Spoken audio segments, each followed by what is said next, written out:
When is today? The 7th.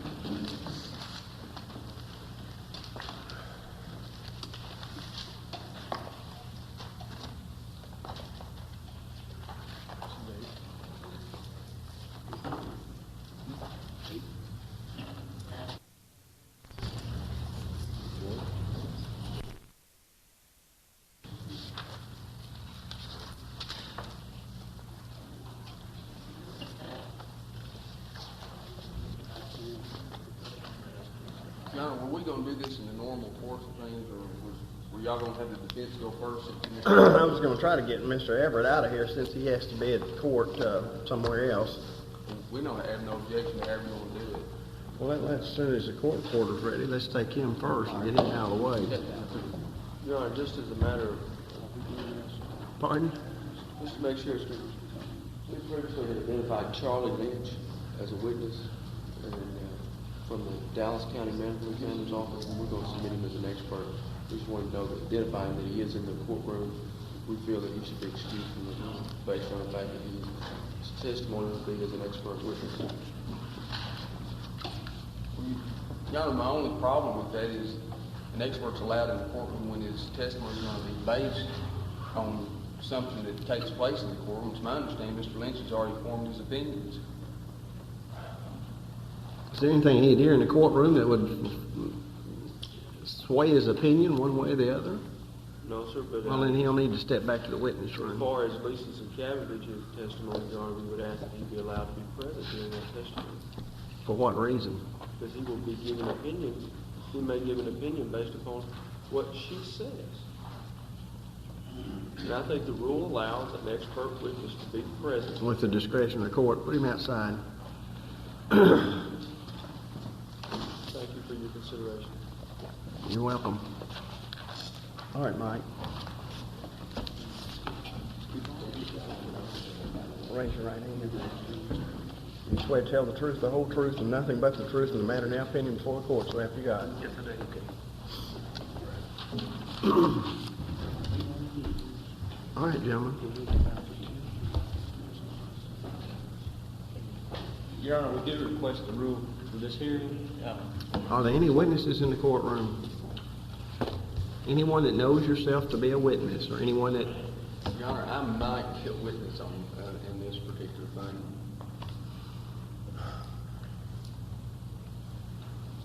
If it'll help, I can tell you what it is that I know.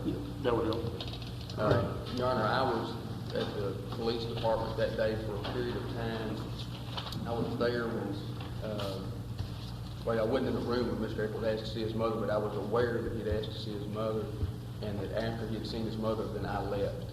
And at that point, Mr. Everett had not arrived at that point. All right.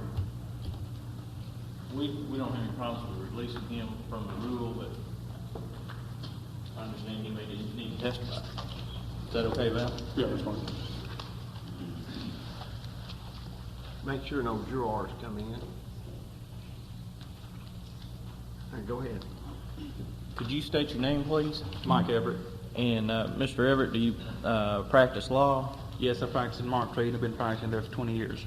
And did you, were you contacted by the family of Damien Echols? Yes, I was.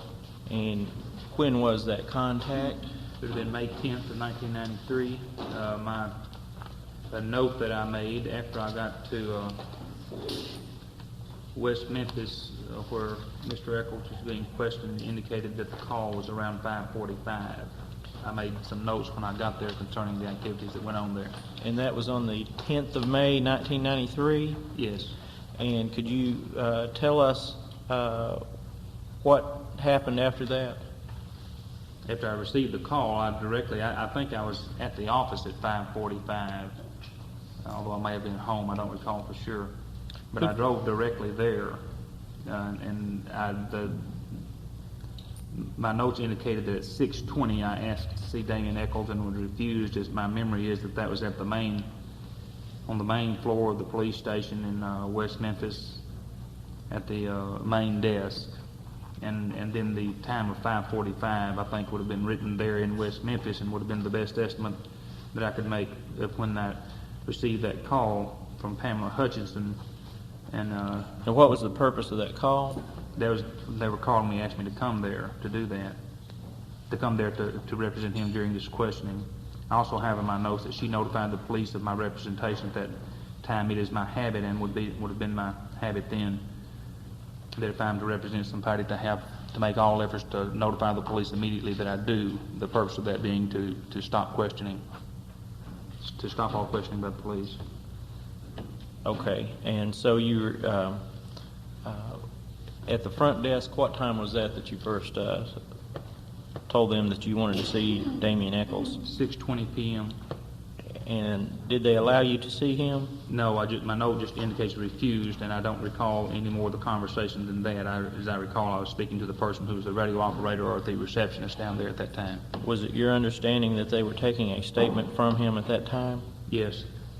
And what happened after that? My next note indicates at 6:38, I asked and was again told that Gitchell had closed off the building. They could not let anybody in until Gitchell ordered it. And I think that was in reference to going upstairs in the building. The actual questioning, as I understand, was going on upstairs.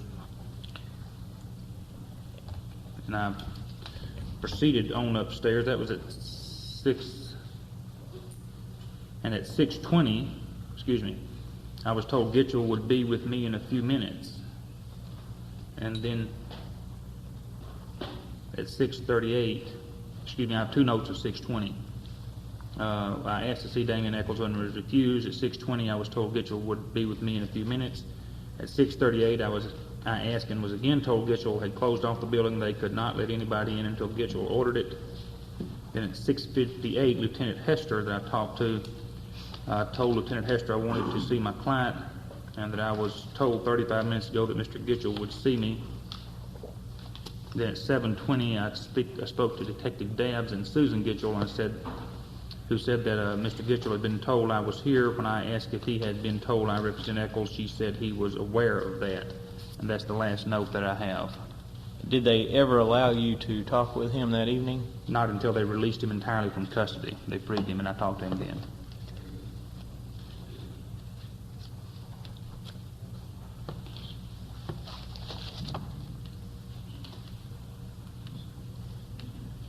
No question. Yeah, I'm gonna let him go now. Yeah, you're free to go, thanks, Mike. Can you make it viable? Yeah.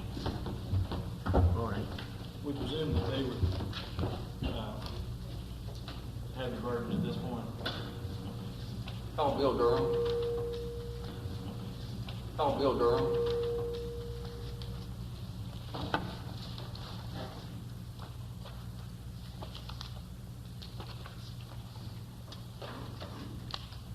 You're looking at that. I don't know what you look at the bottom line. I'm going over to it. Yeah, for sure.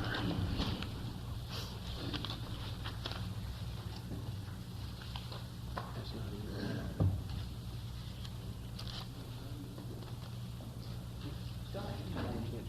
Y'all ever file that thing? Oh, sorry. Sorry. Thank you. You are Bill Durham with Westminster Police Department, who's previously testified. Yes, sir. Detective Durham, I want to direct your attention to May 10, 1993. On that date, did you have a conversation with the defendant, Damien Echols? Yes, sir, I did. Prior to having that conversation, did you advise him of his rights under the state and federal constitution and laws? Yes, sir, I did. And how did you go about advising him of his rights? I used a standard advice of rights form, which I placed so that he could read along as I read it to him.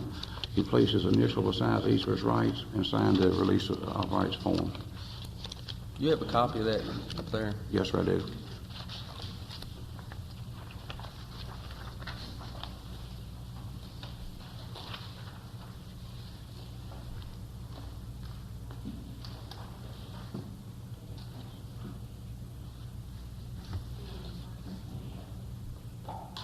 Pardon? I'm marked at number 228.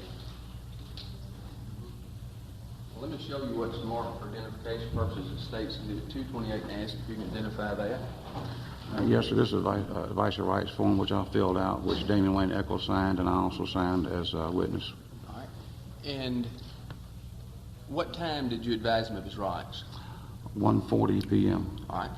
And who all was present when you advised him of his rights? Just myself and he. Did you use any force, promises, threats, or coercion to get him to sign the advice of rights form? No, sir. Did you fully explain each right to him? Yes, sir, I did. Did he indicate whether or not he understood each of those rights? He indicated that he did. And how did he signify that understanding? I asked him individually, do you understand this? He said yes. I then had him initial beside each of his rights. Did you follow that procedure for each of the rights? Yes, sir. Did you use any force, promises, threats, or coercion to get him to place his initials by each right? No, sir. Did he then sign the form? Yes, sir. Did you see him sign the form? Yes, sir. Any force, promises, threats, or coercion to get him to sign the form? No, sir. Did you use any force, promises, threats, or coercion thereafter to get him to talk to you? No, sir. Did at any time did he request the presence of a lawyer? No, sir. Now, we would offer states to 228. All right, let me see it.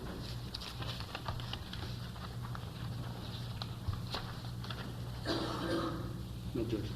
No objection, Your Honor. All right, it may be received without objection. How old did you determine him to be at that time? He was 18 years old.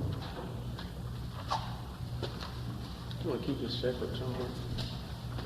It's received for the purpose of this hearing. Right. And did you also have him execute a polygraph release form? Yes, sir, I did.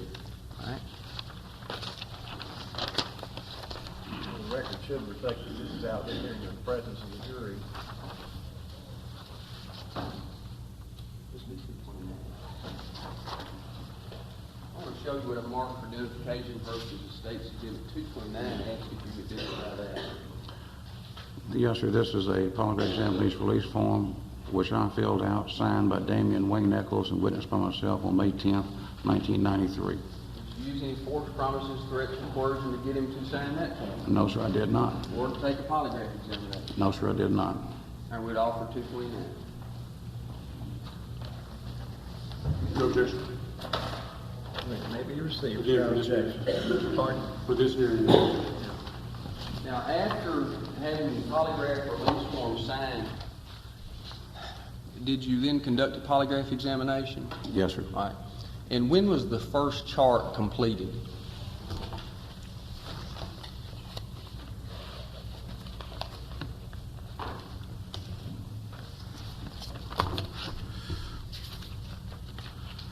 The first chart was completed at 2:20 p.m.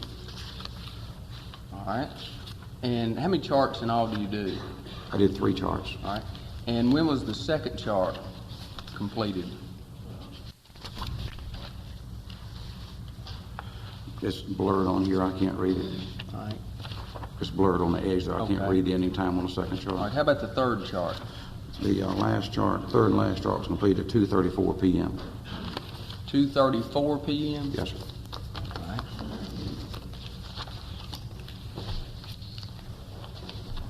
Now, following the conclusion of this polygraph examination, did you, based on the results of that polygraph examination, did you question him further? Yes, sir. After he failed his test, I went into an interview with him questioning about the matter. He denied any involvement. This time I'd like to object. I specifically object to this officer stating, even in this Denno hearing, what the results of the test were. Your Honor specifically ruled last week the results were not to be brought up, period.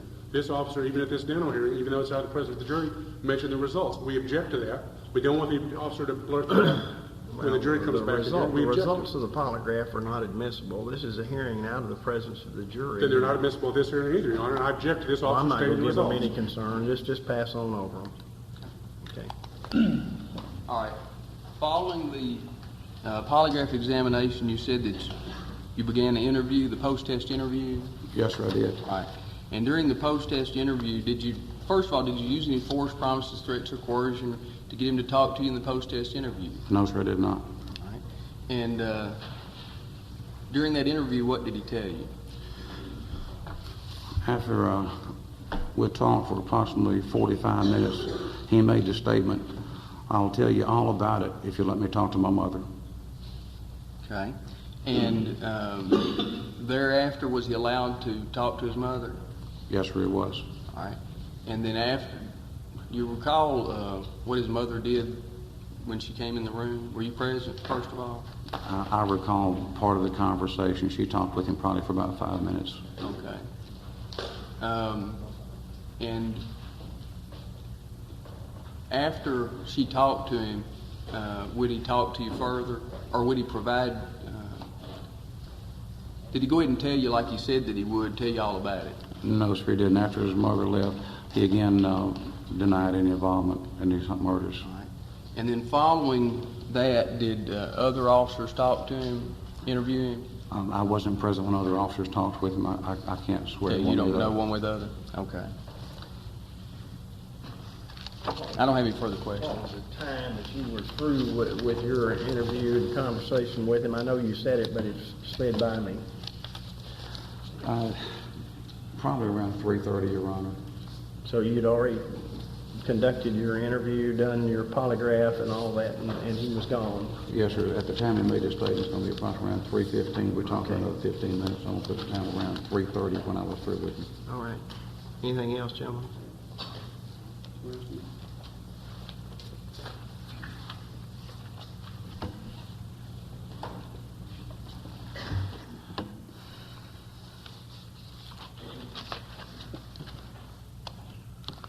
Officer Durham, were you the first police officer to talk to Mr. Echols on May the 10th? I don't know. He was brought to my office. Okay, but do you know if he had talked to other officers prior to talking with you? I have no direct knowledge of any conversation took place with Damien prior to my talking with him. Okay, do you know how he arrived up at the police department? I don't I mean, recall. do you know if any officers brought him up there, or if he came up on his own, or I didn't bring him to the station. I have no direct knowledge of that. that? All right. And so the approximate time, when's the approximate time that you finished all of your questioning of him? Approximately 3:30 p.m.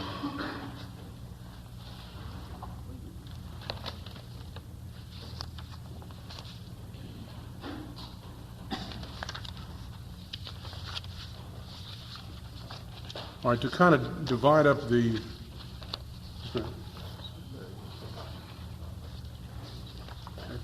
was Officer Sudbury present while you were giving him the polygraph test? No, sir. Do you recall specifically what officers questioned him after you completed your questioning? I have no direct knowledge of that. Okay.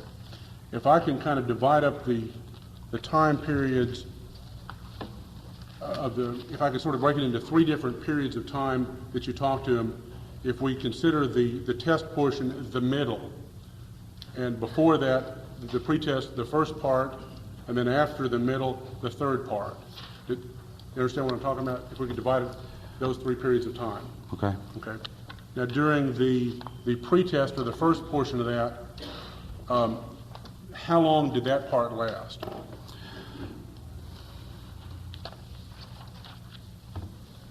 I want to give you a thorough, accurate, and comprehensive, concise answer. If you give me just a moment. Sure.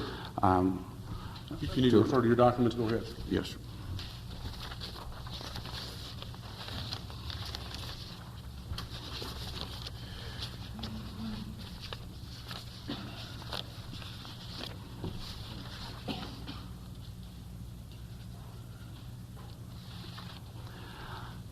Give you as best estimate as I possibly can. I believe I started my interview with him at approximately maybe 1:20 p.m. We had a number of papers to go over and complete, such as the advice of rights, the release form.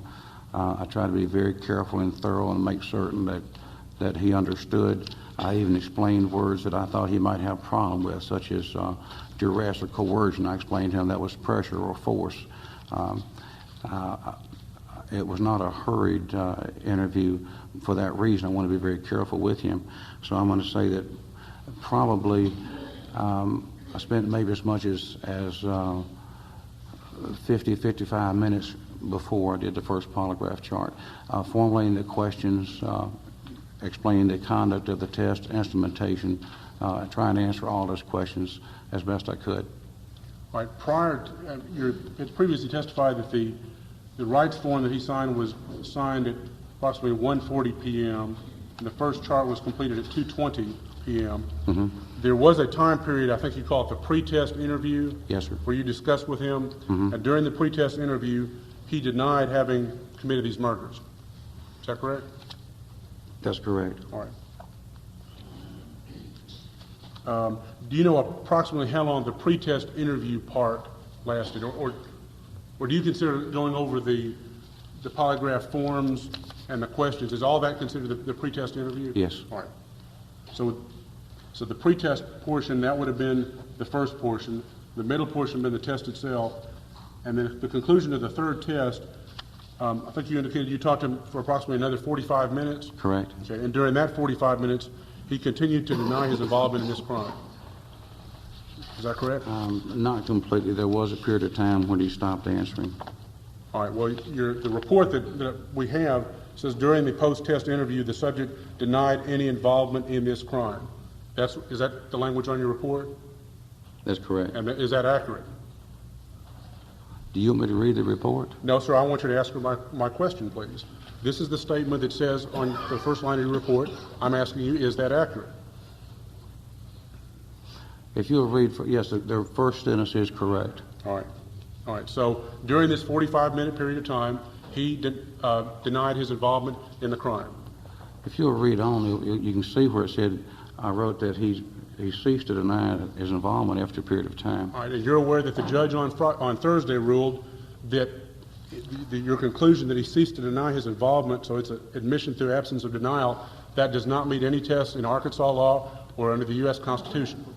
I didn't say that. You said that. Well, I'm not going to let that stand as I think they call it a tacit admission, admission by silence. No, Yes. I'm not going to allow that to the Thank you. jury. We understand that. All right. Officer Durham, do you have a copy of the tape recording that you made during your entire interrogation of Mr. Echols? I didn't tape record his interview. You didn't tape record any of his interview with you? No. All right. Okay, and after he talked with his mother, he again denied his involvement in the murders? Correct. All right.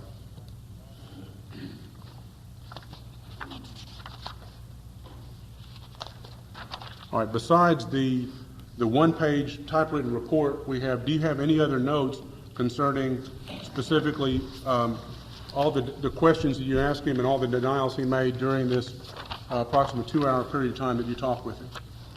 Yes, here's my handwritten notes, which say essentially the same things as typewritten. If I can post the witness. All right. You have it there. This one here. That's it.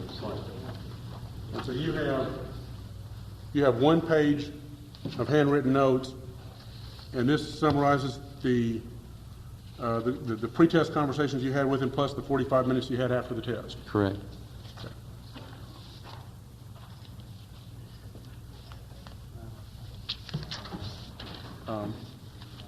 One moment, Your Honor.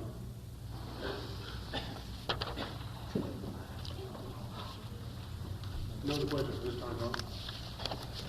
When his mother came in, did she tell him to not say anything? To the best of my recollection, she did, and she made other statements. Well, that wouldn't be admissible either, gentlemen. I understand, I asked for the purpose of the hearing. All right, anything else?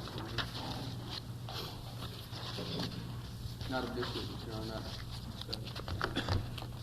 I guess Do you have anything else? No, sir, not this time. All right. Williams, step down. You're going to call another witness in this hearing? Bryn Ridge. Okay.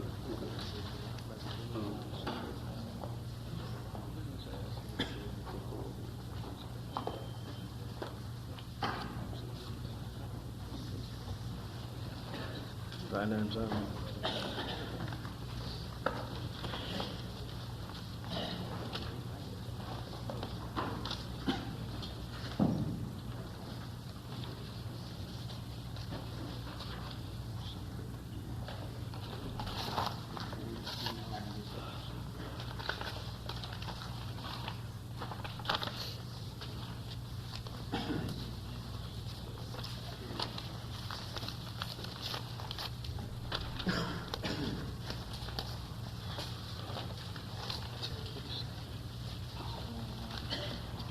Hot, sick, cold. Huh?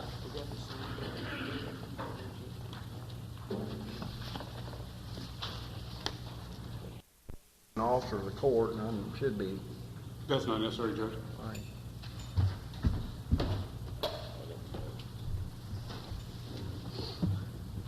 You gonna question him, or is Brent? I sure would. I bet you would.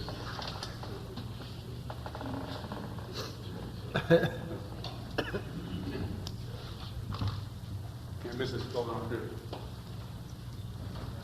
Did you say you didn't want to miss this opportunity? Yes, sir. My name's John Fogleman, for the record. Mr. Baldwin, I think you have some knowledge of the matters at hand at this point, if you want to tell the court what you know. Your Honor, on May the 10th, when Mr. Echols was given this polygraph examination, I was present in the police department. I do recall at one point the officers coming out saying that he wanted to talk to his mother. She was contacted, brought in. She talked to the defendant, and shortly after that I left. At the time I left, Senator Everett had not arrived at that time. What time was that, do you know? I don't have any idea what time it was. Normally, May the 10th is a Monday, and I'm the city attorney at Marion, and normally we have court at 3:30, but I may not have been there that day. I don't know. I don't know what time it was. Mr. Fogleman, do you know if any officers talked to Mr. Echols prior to Officer Durham? Through my familiarity with the file, it's my understanding that Detective Ridge talked to him. I believe the subject description form was filled out like around noon, something like that, and that they had talked to him before. All right.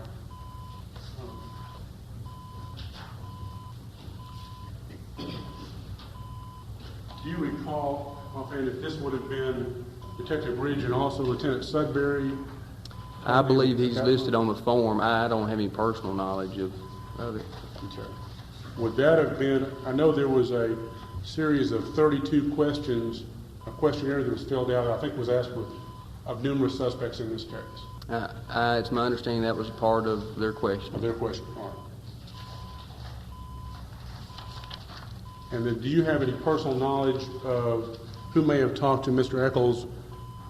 Well, I think you indicated that you had left right afterward, sometime right about the time his mother talked with him? It was after his mother had talked to him, because I remember officers commenting about, of course, we were hoping that she would encourage him to talk, and that didn't happen. I'm sorry. And I remember that conversation, and then after that I left, and like I say, I don't know whether I went to city court or not. Okay. And did you come, to your knowledge, did you come back to the police station that night? No, I did not. Okay. No other questions of this witness, Your Honor? Call your next witness. Bryn Ridge, have you ever got out there?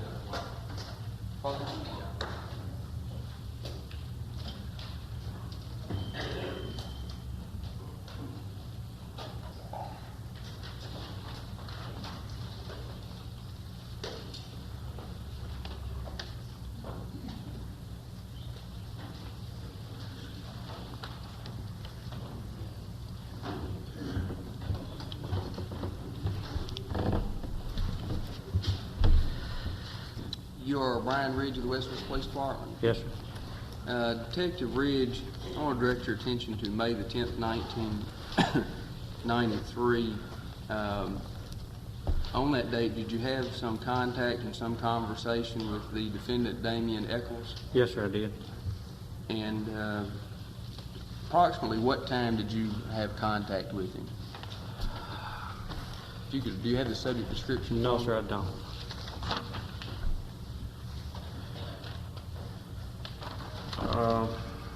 Approximately 11:54 a.m.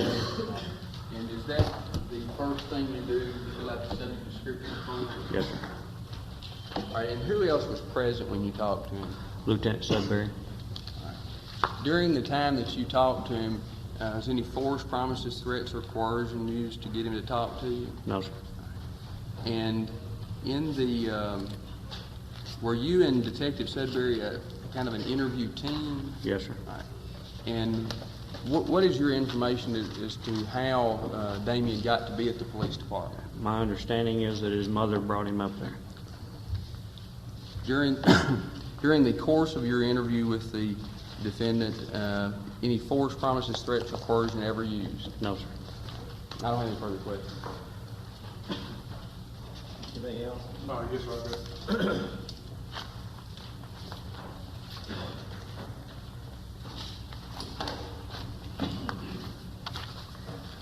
Detective Ridge, did you and Lieutenant Sudbury talk to Mr. Echols up until the time he was turned over to Officer Durham? Yes, sir. Okay. Now, was there a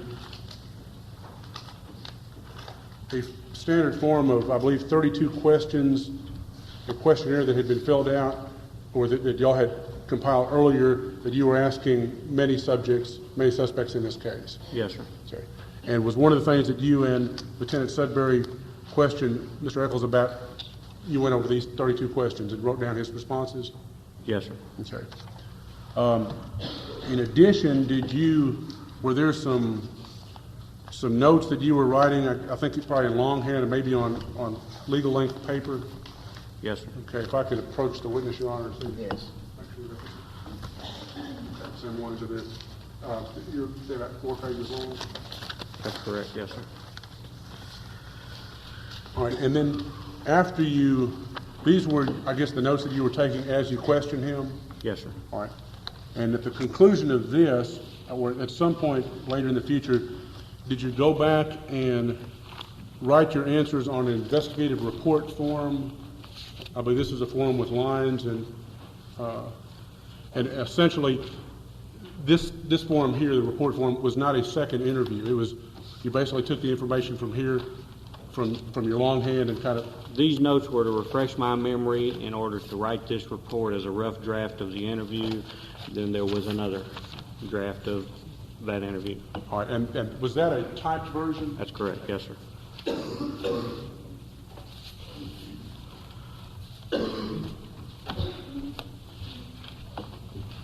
All right, if I could approach the witness just to, is this the typed version?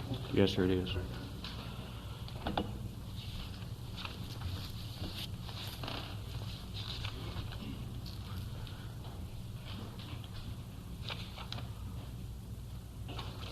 All right. And Officer Ridge, as far as the handwritten investigation report, was this 3 pages long? Yes, sir, 3 pages. All right.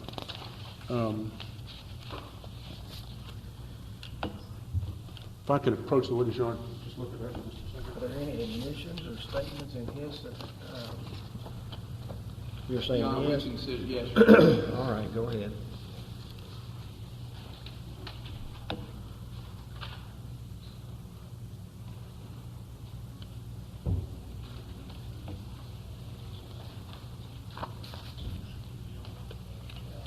Now, let me make sure I understand. Your interview with Damien Echols occurred prior to him going to Officer Durham. That's correct. Yes, sir. And you had concluded all of your questioning prior to that time? Yes, sir. All right. And Officer Ridge, was the interview that you did with Mr. Echols, did y'all tape record any of that interview? No, sir.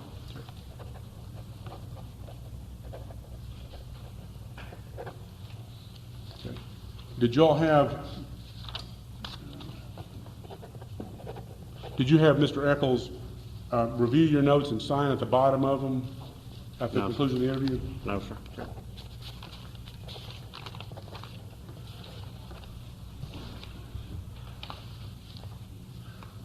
All right, Judge, I have no other questions of this witness at this time.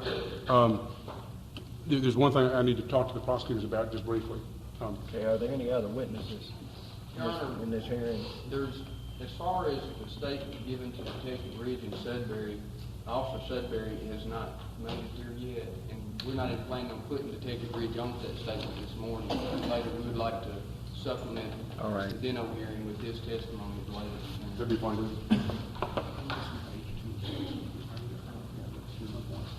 Okay. Anything else? No, sir, the page that I had was, he's got one that we just copied. We were missing the middle page of his notes, Judge, and that's why I was asking.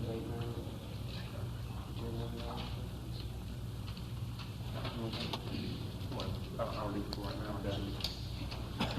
We have a question. If I could see the handwritten report, Your Honor, I didn't make a copy of the middle.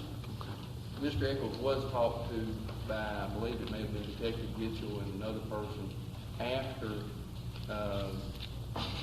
Detective Durham talked to him, but we're not planning on offering anything that was said after Detective Durham talked to him. All right. Anything else? All right, you may stand down right now. Do you have anything you want? Any other witnesses? No. Other than Sudbury? You have any you want to call? Just one on the same day. Anything after Durham, nothing. Yeah, if you want some.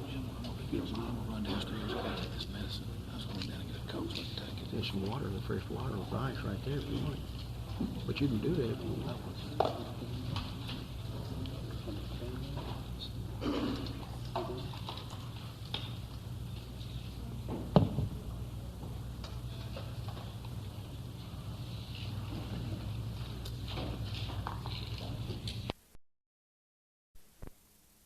They were going to fry my ass. I might as well go ahead and confess now. Okay, did this last, how long did this last up until the time that they turned you over to Detective Durham? I was there 8 hours in all. Before I talked to Durham, I was there about an hour. So 8 hours beginning 11:54? Mm-hmm. And this was on May the 5th? Mm-hmm. All right. Do you recall anything else that they may have said to you during that period of time? Not really. All right. During that time, did you ask for an attorney? 3 times. You're saying 3 times during the interview with Sudbury and Ridge? During the entire 8 hours I was there. All right. Specifically during the time that you were with Ridge and Sudbury, did you ever ask for an attorney? No. Okay. During that part, you did not. Okay. All right. And then after the interrogation with Ridge and Sudbury, did they appear angry at you for the responses that you were giving? Yeah. And during this time, did you deny your involvement in these murders? Yes. All right. And then once they turn you over to Detective Durham, Durham has testified that he talked to you from approximately 1:40 until about 3:30, for approximately another 2 hours. Is that right? Is that time period about right? Yes. All right. I'd like to divide the time period that he talked to you into 3 portions, with the middle portion being the test period of time. Prior to that, the first portion, or the pre-test portion, during the interrogation then, did you deny your involvement in these murders? Yes. Okay. And then during the test portion, did he ask you a series of questions of which you answered no? Yes. And then at the conclusion of that, which was the third period of time, there was another 45-minute period of time. During that 45-minute period of time, did you deny your involvement in these murders? Yes. Okay. What was Detective Durham's demeanor, and how was he treating you during the 2 hours that he was questioning you? Durham was okay. He never threatened me or anything. All right. During the time that you talked to Durham, did you ever ask for an attorney? Yes. Okay. Do you recall if that was during the first part, the middle part, or the last part? The last part. Okay. So after a test was performed during that last part, was this this 45-minute period of time? Mm-hmm. Right. After the test. After the test, during that 45 minutes, you asked for an attorney. Yes. Did you ask for an attorney once or twice? Twice. Okay. All right. The first time you asked for an attorney, what was his response? He told me I didn't need to bring him back there because he was just going to cost us a lot of money, and then in the end end up quitting anyway. Did you indicate to him who your attorney was going to be at that time? Yes, I did. And who was that? Mike Everett. Is that the same Mike Everett that testified earlier today? Yes. All right. And then did you you indicated that you asked a second time for an attorney. And in between that 45-minute time period, how far along or when was it that you asked that? The first time I asked, it was before the test. The other 2 times was after the test. Okay. And the second time you asked for an attorney, what was his response? Same thing. Same response. Okay, and how about the third time you asked for an attorney? Same thing.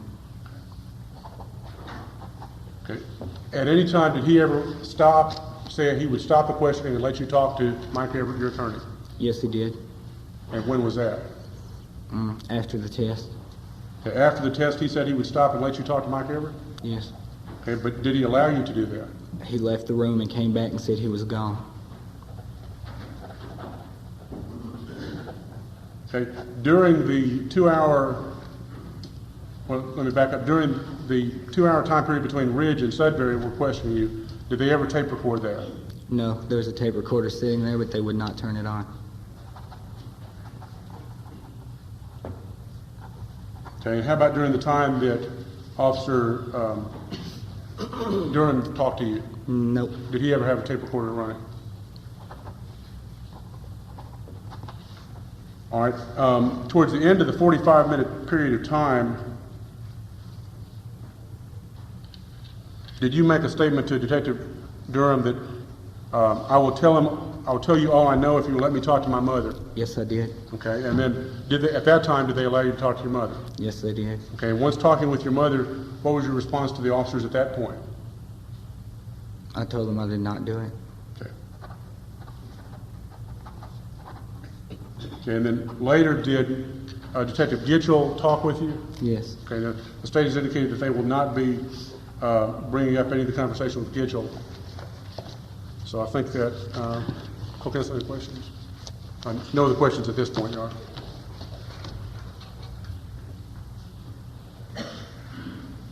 Damien, let me make sure I understand this correctly. When you talked with the officers, I believe it was Officers Ridge and Sudbury, you never requested an attorney, correct? No, I did not. And I believe you indicated that they basically asked you questions and you gave them responses, correct? Yes. Okay. And wasn't any force or coercion or threats or anything during that questioning, was it? No.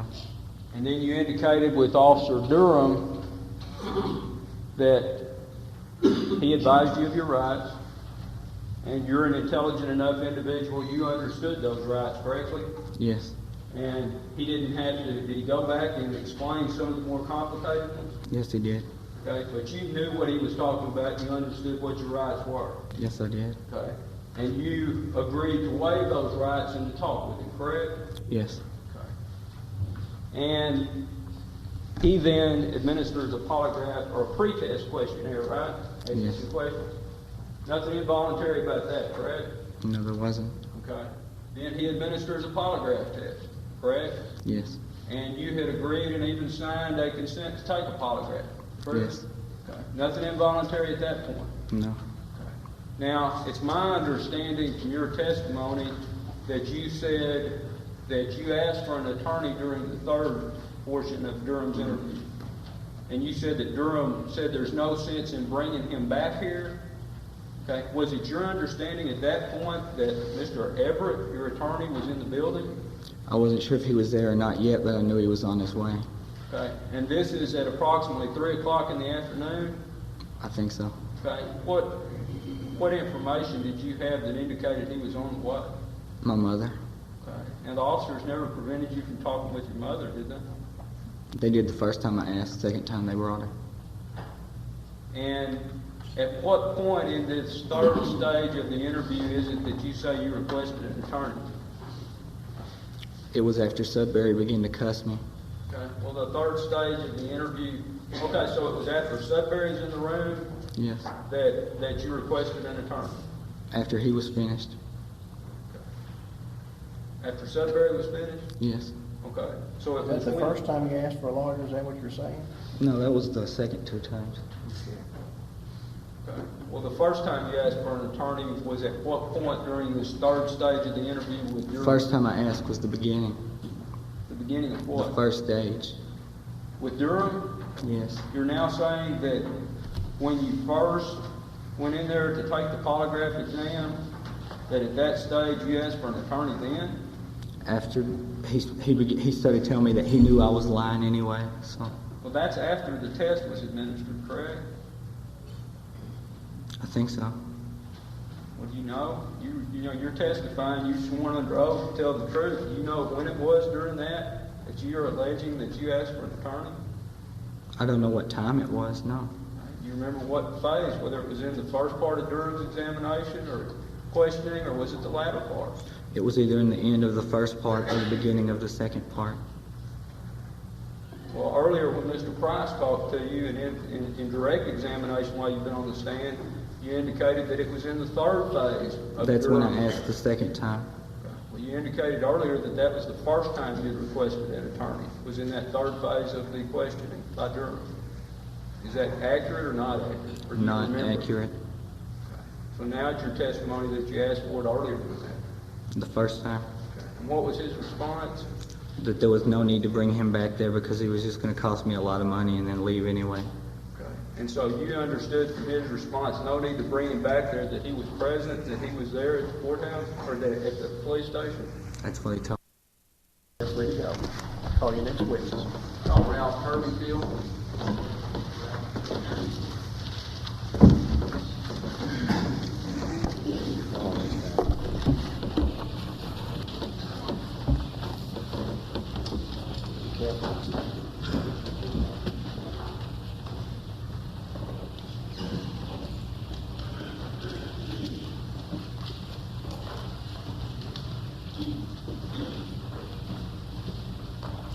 You swear to tell the truth, the whole truth, and nothing but the truth in the matter now pending before the court, so help you God. I do.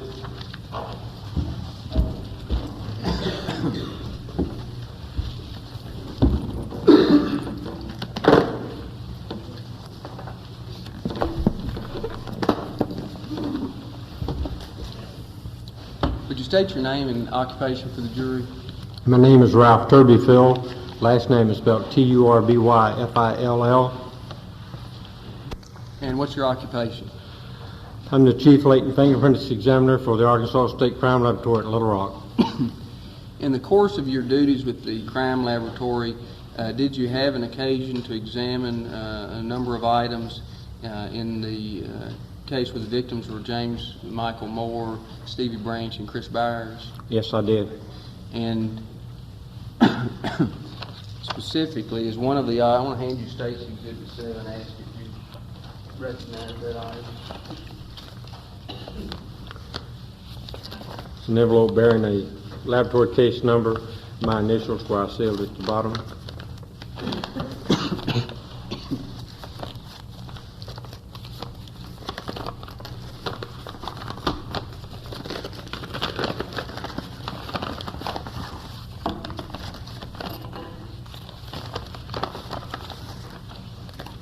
Two smaller envelopes bearing the exhibit numbers, two pieces of plastic painted green, formerly one piece of plastic which was a bicycle reflector,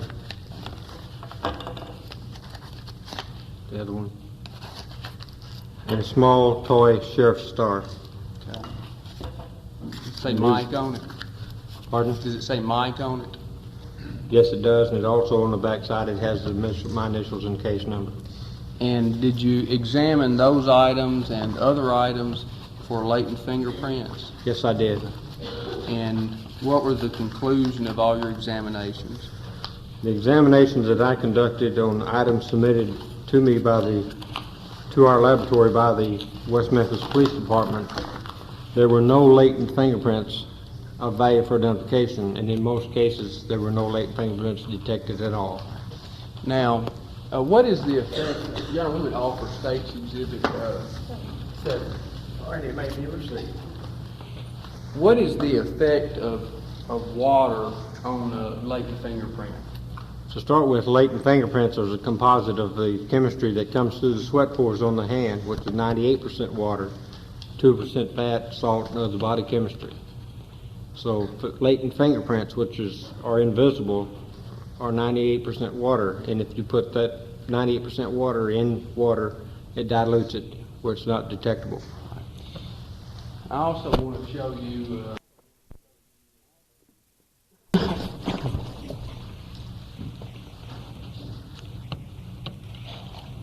This is a knife that was submitted by the police department. Also bears the laboratory case number and my initials. and you also examine that item? Yes, sir, I did. All right. And the same result, no fingerprints? No latent impressions at all. Okay, none at all? None at all. All right. And if it had been submerged in water, would you have expected to find fingerprints? No, I wouldn't.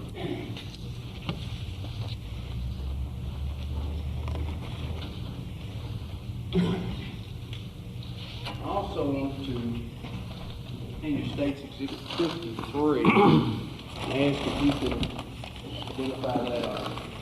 This also has my initials on it, and case number. It's a stick. Case number initials are also out on the end of it. And I did process this for latent fingerprints, and again, there were no latent fingerprints at all.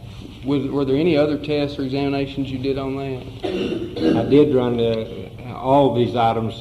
More than one test was ran on each one in an attempt to detect latent impressions. Everything from visual examination to superglue examination, exposing to superglue to develop any invisible latents, and chemical processing, after which laser was used to detect prints. No latent prints were detected. Okay.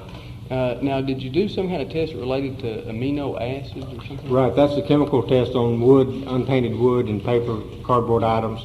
That's amino acid indicator that we exposed this stick to the chemical, and again, no prints were developed. All right. Did you have a reaction as far as the amino acids? So it's the pinkish reaction you do see on the wood is the reaction, and that also can be caused from amino acid from whatever source, which could be, from the chemicals in the water, whatever. If there's any amino acid there, it will show up pink. All right. So you did have a reaction about the amino acids? It's just strictly a chemical color reaction, but no defined friction skin ridges or anything like that. All right. All right. Okay. And I'm a little confused. What is the purpose of the thing about the amino acids? The body has amino acids in it, and one of the chemicals that we use reacts or colors that particular amino acid. And this pink reaction is the result of the coloring of that amino acid, which fingerprints has that amino acid. And on paper, unpainted wood, and cardboard, we can detect fingerprints using that chemical. So, just because there's reaction there doesn't mean it was handled or there's fingerprints. Okay, so it could mean that it was handled, or it could be from something in the water? That's correct. It possibly because it was handled. Okay.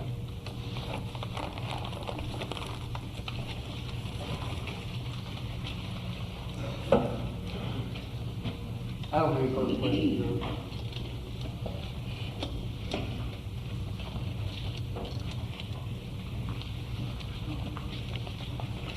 So, Mr. Turbyfill, are you telling us that out of your examination, you didn't find any fingerprints that matched the fingerprints of Damien Echols? Is that the gist of your testimony? The gist of my testimony is I didn't find any fingerprints that would belong to anyone. Anyone whatsoever? Anywhere in the world. Now, the amino acid test that you ran, you could not determine what human being that may have come from, just that stick may have had some contact with some human being somewhere. That's correct. That's all I have. Right, you're free to go. Thank you, Your Honor. Call Deanna Holcomb.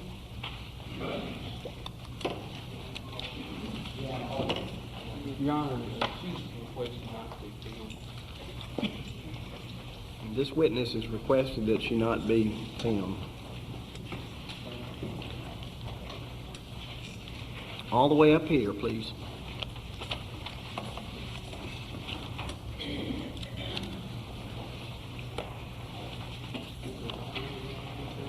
She'll need to be sworn, Your Honor.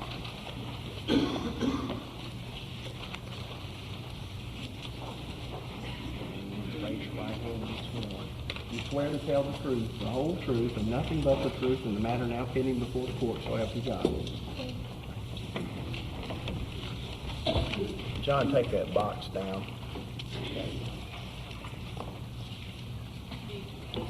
Yeah. A little bit nervous? Okay.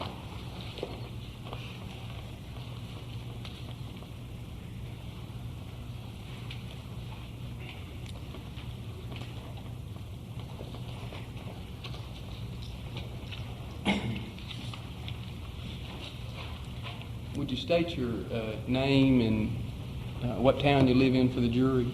Deanna Holcomb, Marion, Arkansas. All right. You're going to need to speak Hey, speak louder. or you need get to- closer to the microphone. Move. You have to move up. Marion, Deanna Holcomb, Marion, Arkansas. Marion. And who do you live in Marion with? My parents. Okay. Now, Deanna, I want to direct your attention back to August or September of 1991. Were you acquainted at that time with Damien Echols? Yes, sir. All right.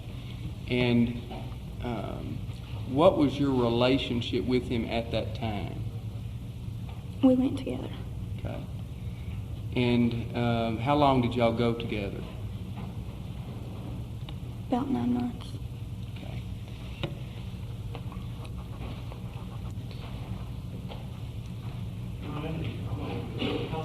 9 months. So what your answer was? Yes, sir. And Deanna, during the time that y'all went together, were you with him fairly often? At school. Okay. And how did Damien dress? He wore all black. Okay.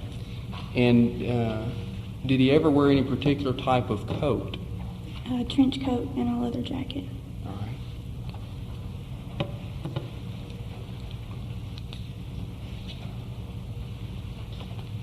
Did, during the course of your going with Damien,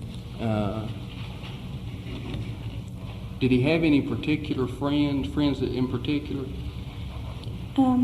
Yes, sir. All right, who were they? Jason, Jesse,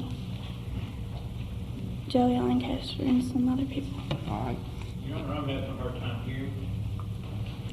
Speak a little bit louder.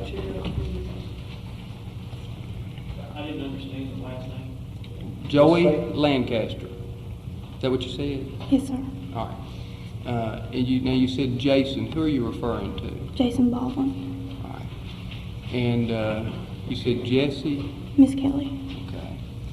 Now, during the time that you went with him, did Damien carry any type of weapon? Knives. Pardon? Knives. Okay. I want to show you what has been introduced as State's Exhibit 77 and ask if you've seen a knife like that before. Yes, sir. All right. Where did you see it and under what circumstance? I saw it in his coat pocket, his trench coat pocket. All right. How did you see it in his coat pocket? I went to put my arms around his waist, and it was there. All right.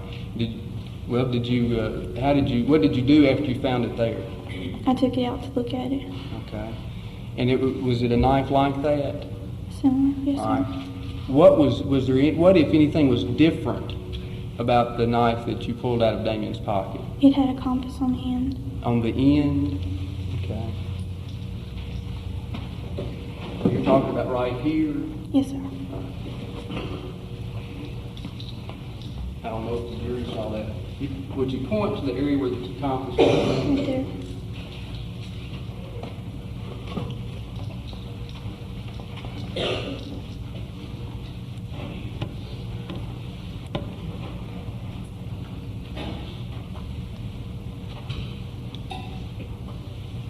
Now, can you identify the person that you've said had a knife like that? Yes, sir. Is he in the courtroom? Yes, sir.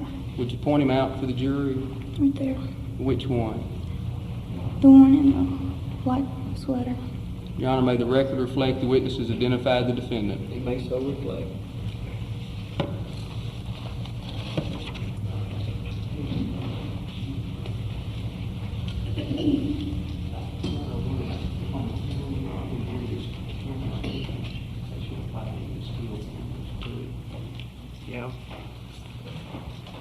I don't have any further questions at this time, Your Honor. You're gonna have to hold up on your cameras that don't have any silencers on them.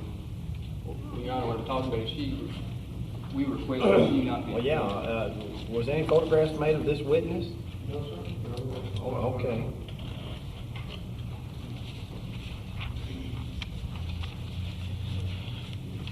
Now, Ms. Holcomb, I've got a few questions for you. When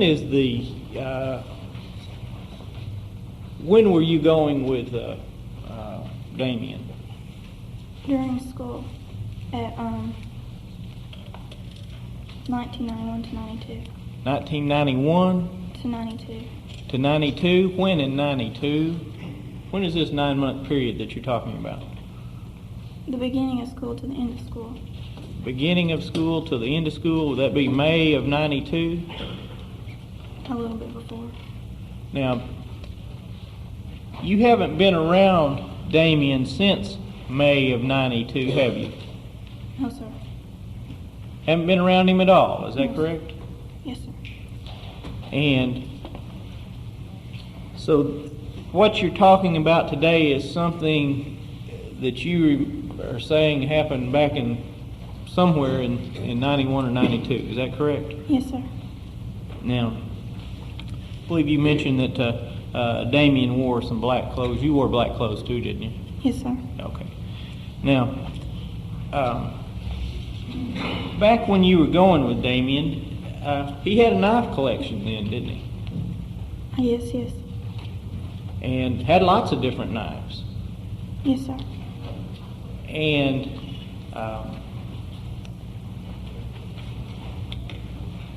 even had a large knife with a compass on it. Is that correct? Yes, sir. Now, you do know that Damien moved to Oregon in around May or soon thereafter of 1992. Is that correct? Yes, sir. And you do know that the family moved to Oregon Yes, sir. with their belongings. You know that. Yes, sir.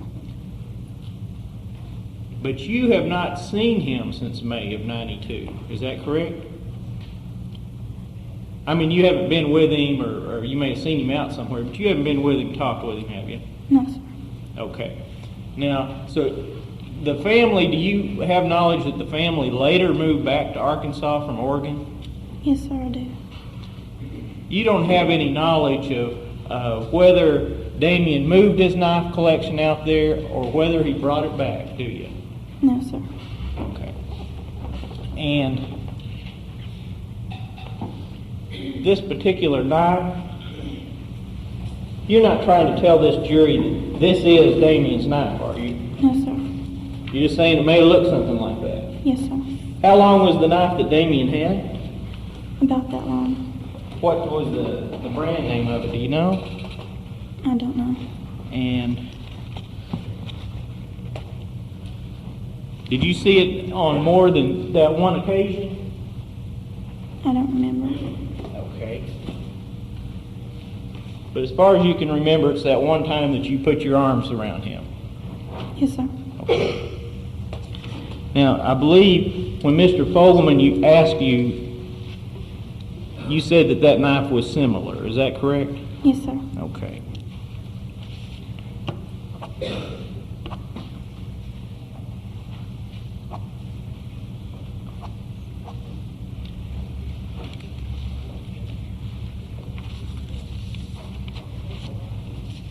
Were there any other markings on that knife that you saw? Anything else that would distinguish it other than a compass on the end? The jagged edge? The jagged edge? Anything else? No, sir. Any writing on there? No, sir. Now, when was the first time you saw this particular knife? Not the one, not that other one, but this particular knife. When's the first time you saw it? In Mr. Fogleman's office. In Mr. Fogleman's office, and when would that have been? It was a week or two ago. A week or two ago? Would it have been February the 14th? Does that sound right? Valentine's Day? Yes, sir. And you gave a statement that day Is that correct? And did you write out a statement? Yes, sir. And did you say in the statement that it reminds you of a knife that Damien had? Yes, sir. And is that your testimony here today also? Yes, sir. It reminds you of one he had? Yes, sir. Okay. Now, how many knives did Mr. Fogleman show you? Maybe 5. Maybe 5? And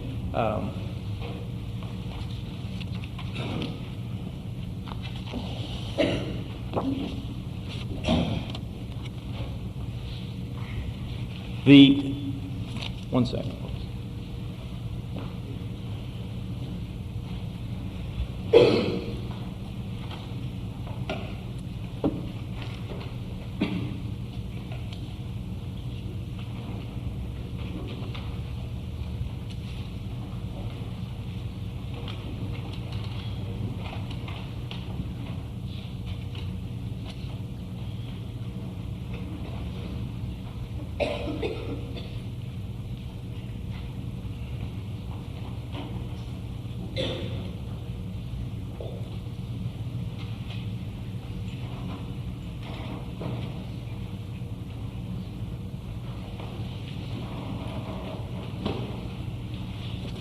Any of the other 5 knives, they look like Damien's knives too?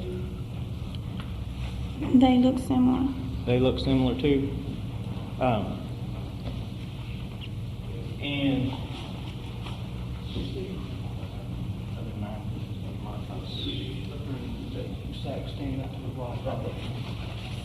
and did this one also look similar to one of Damien's knives? No, sir. Did not? Okay.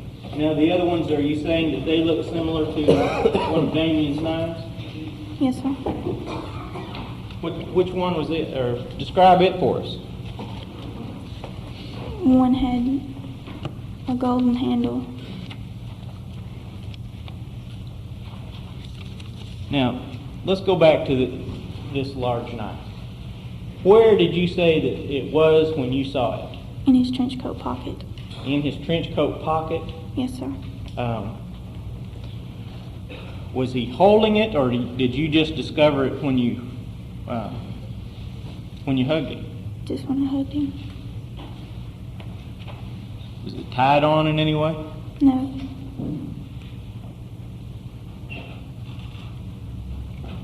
No kind of sheath or anything like that with it? I don't remember one. So that knife was in his pocket. That's all. No questions.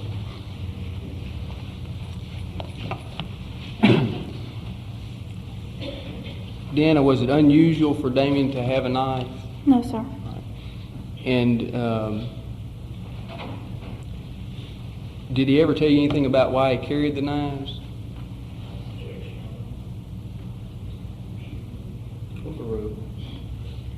Because he said he didn't feel safe. Okay. And how would you describe the relationship between Jason and Damien? They just talked to each other, and except for when I was there. Okay, what do you mean by that? Usually when I'd walk up, Jason would stop talking.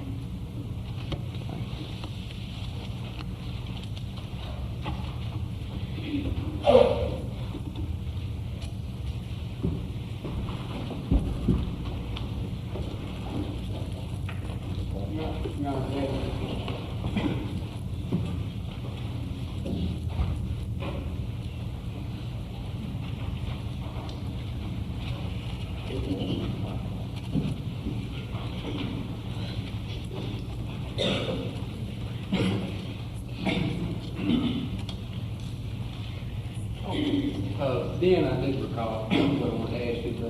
The knife that you described, that you also identified among other knives that I showed you, you said something about one that had a golden handle. Is that like a dagger? Yes, sir. And Now, besides the knife, that folding knife that Mr. Davison showed you, I showed you another folding knife too. Is that right? Yes, sir. All right. And what did you tell me about that knife? He usually didn't carry folding knives. Okay. I don't have any further questions. We have no questions. All right, you're free to go. Thank you. Call your next witness. Call James Parker.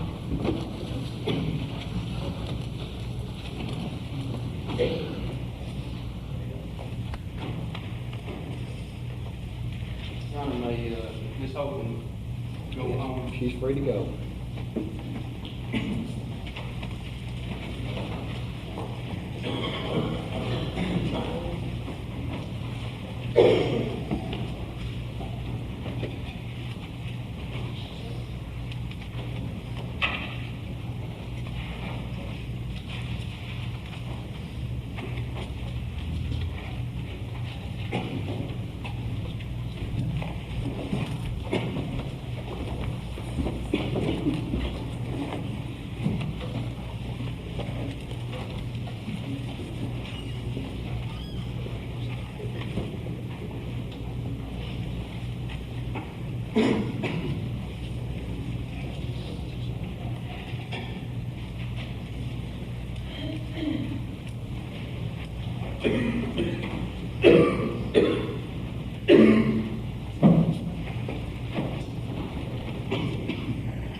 You swear to tell the truth, the whole truth, and nothing but the truth in the matter now pending before the court, so help you God. I do. Come right up here.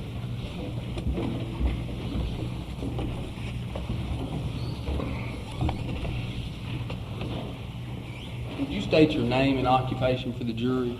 My name is James Parker. I operate a knife company in Chattanooga, Tennessee. And what is the name of your knife company now? Mine is Parker's Knife Collector Service. And who was Parker Eagle Brand Cutlery? That was a business that my father owned. They're defunct now. They filed bankruptcy in 1990, and they're no longer in business. All right, and how long did you work in that business as well? Yes, sir. I want to show you what's been introduced as State's Exhibit 77. If you'd look that over, if you can identify that. Yeah, I've seen knives like these before. All right. And in particular, I believe that says on the handle, Special Forces Survival Roman II, is that right? It's on the blade. All right, and is that a type of knife that your company or your father's company distributed? Yes, it's a knife similar to it and like it. And at what time did your father's company distribute a knife like this? Around 1985 to 1987.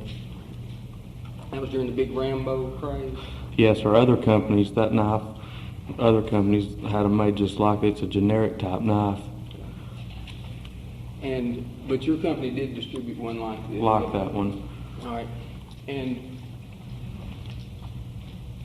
there's a hollow part on the end of this. On the knife that y'all distributed, what went on the end there? Yeah, a compass accompaniment went on the end of it. I want to show you what I've marked for identification as State's Exhibit 96. And see if you can identify that. Can you identify what did I just hand you first of all? It was a catalog from 1987. All right, and whose catalog was that? That was Parker Cutlery's, the defunct company's catalog. All right, and referring to the page I've got marked, the item J634, can you identify that item? Yes, sir. And is that a knife like this? Yes, sir. It's one like that. All right. And it indicates that a compass accompanies it. Is that right? Yes, sir. Your Honor, we would offer State's Exhibit 96.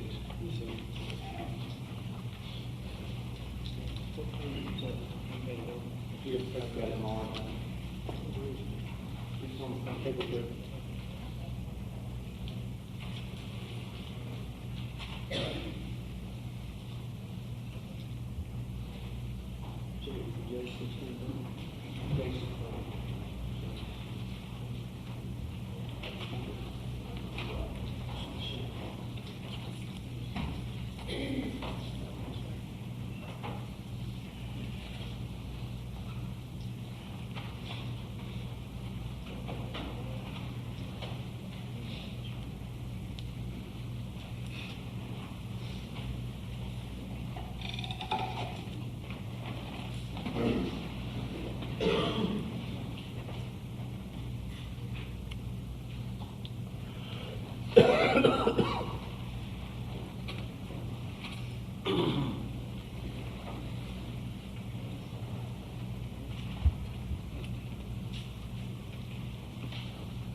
All right, it may be received without objection. Referring specifically to this item J634, can you read what's right there on the handle? To Special Forces Survival, Roman numeral 2. And if you could read on the handle here what that says. Special Forces Survival, Roman numeral 2. Exhibit to the jury, Your Honor. Yes.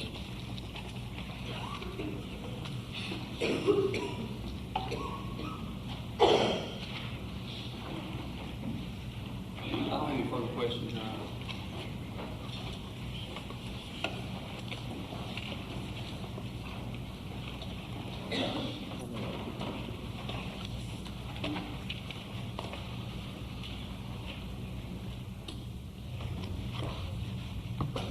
Mr. Parker, do your records indicate how many of this particular type of knife were sold between 1985 and 1987?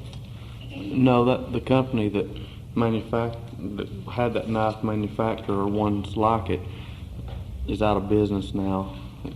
Where was that company? What was it? Yeah, It's well- Parker Cutlery. But did Parker Cutlery actually manufacture the knife No, or just sir. distribute it?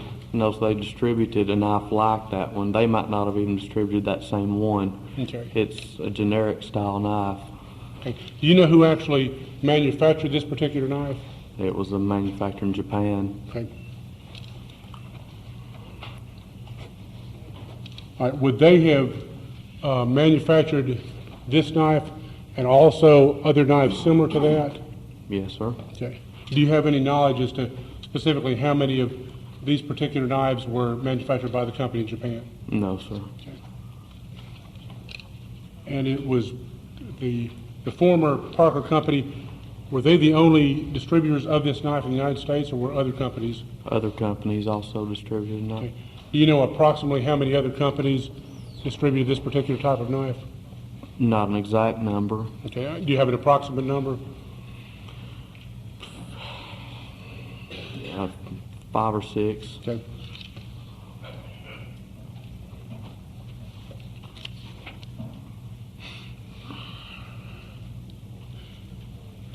And do your records indicate if you ever sold this particular knife or a knife very similar to this to Damien Echols? No, sir. Nothing further. No question. When he asked you whether your records revealed that you sold any knife like that to Damien Echols, do you have records showing who each individual knife was sold to? Oh, no. I don't have any further questions. All right, you're free to go. Call your next witness. Call Bill Durham.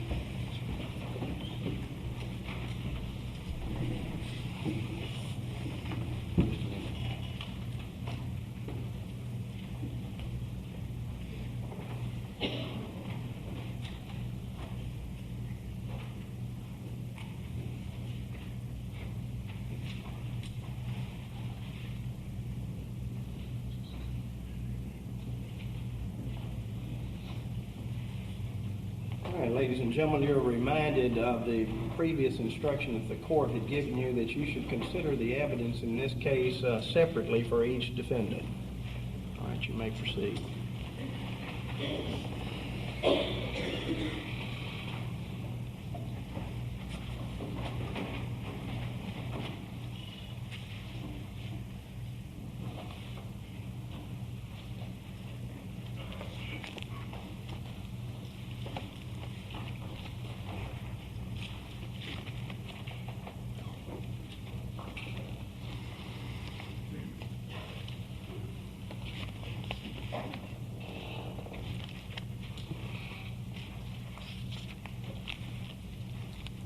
State your name and occupation for the jury. I'm Bill Durham. I'm a detective of the West Memphis Police Department. Detective Durham, I want you to direct your attention to May the 10th of 1993. On that date, did you have an occasion to have a conversation with the defendant, Damien Wayne Echols? Yes, sir. Now, prior to having that conversation with Mr. Echols, did you advise him of his rights? Yes, sir, I did. I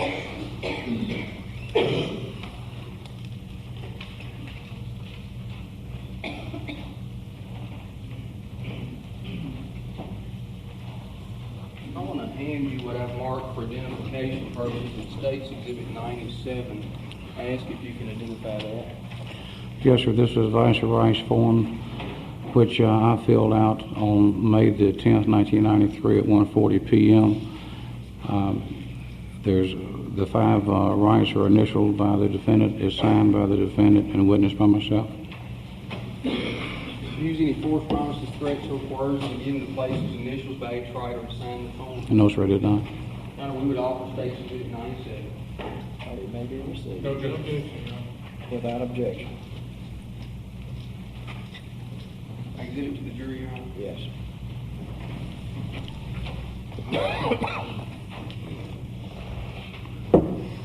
Now, during the course of your conversation with the defendant, did he deny any involvement? Yes, sir, initially he did. All right. And then, at some point, did he tell you that he would tell you something? Yes, sir. He said that I will tell you all about it if you let me talk to my mother. All right. And did you let him talk to his mother? He was allowed to talk with his mother. All right. Subsequent to him talking to his mother,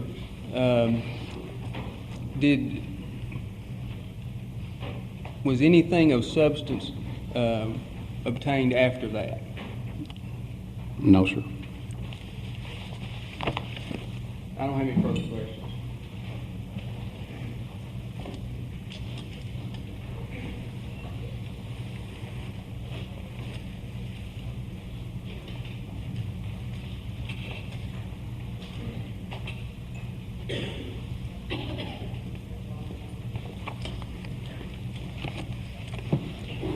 Officer Durham, you talked to Mr. Echols for approximately 2 hours.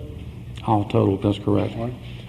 And I believe the rights form indicates the time that you first started talking with him. Do you recall what that time is offhand? The rights form was signed at 1:40 p.m. Okay. And prior to your talking with him beginning at 1:40 p.m., did he previously talk to Detective Ridge and Sudbury for about 2 hours prior to you talking to him? I have no personal knowledge of that. Okay. And during the time that he talked to you, he denied having been in Robin Hood's on Wednesday, May the 5th? Yes, sir, that's correct. Okay, and he denied being present when the victims were killed? That's correct. And he denied having killed any of the victims? That's correct. All right. And then after you had a talk with him, continued to talk with him, he still denied any involvement in the crime? That's correct. All right. Now, during the time that you talked with him, you did not have a tape recorder going on at any time, did you? No, sir. And you also did not have a videotape recorder going at any time during your conversation? No, sir.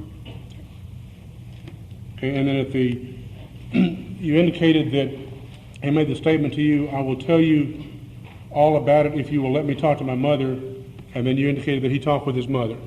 Yes, sir. And the conclusion of that conversation, he continued to deny his involvement in the murders. Correct.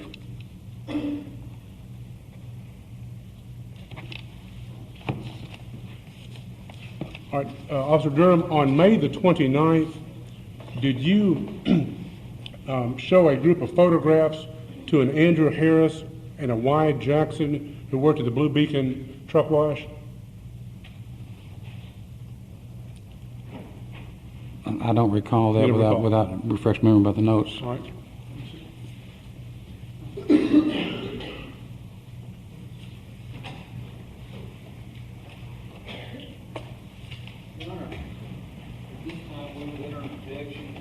This is cross-examination of the witness, and the cross-examination is supposed to be within the limits of the direct testimony. You want to make him your witness for these purposes? Yes, sir. All right. Now you should refrain from leading. All right, let me show you a report to you.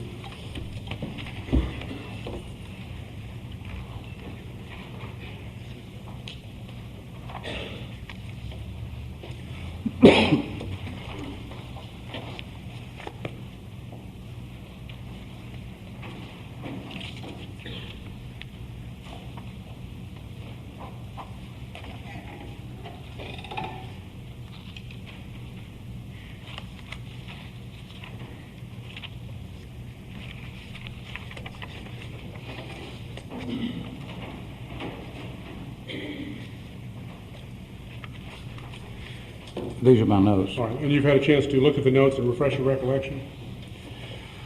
I vaguely recall talking with these two, but I talked to so many different people. Okay. And these two gentlemen were the ones that were working at the Blue Beacon truck wash, is that correct? I believe so. All right. Were these two gentlemen on May the 29th each shown the 10 photo spread of possible suspects by you on May the 29th? Your Honor, at this point, Mr. Price knows this. If he's heading to the point where he's going to start asking questions about what these witnesses said, then you're asking for hearsay responses. Judge, I didn't ask Are that you just question. asking him if he showed pictures of people to... Specifically, and that's taken straight out of his report, ask him if Well, he the showed... report's not admissible, but... All right. Ask him if he showed the two individuals the 10 photo spread of possible suspects. That's my question. Yes or no? Yes, sir, I did. All right. I'd like you to show me the report that you have that lists who the 10 individuals in the 10 the photographs are. I don't have the report with me, obviously. It may be in the evidence. I didn't know he was going to ask this question. I'd have researched it. All right. But you're saying that there's a report in the evidence someplace where you have listed the 10 photographs that you showed these two gentlemen on May the 29th. I'm certain that there is a list of the 10 photographs. I don't know where it is. I don't have it in my possession. All right, Judge, my next question deals with having a look at the list of the 10 photographs. I'll be glad to take a recess at this time so that Officer Durham can find the list of the 10 photographs of possible suspects. All right, we'll stand in recess for 10 or 15 minutes. All right, thank you, Your Honor.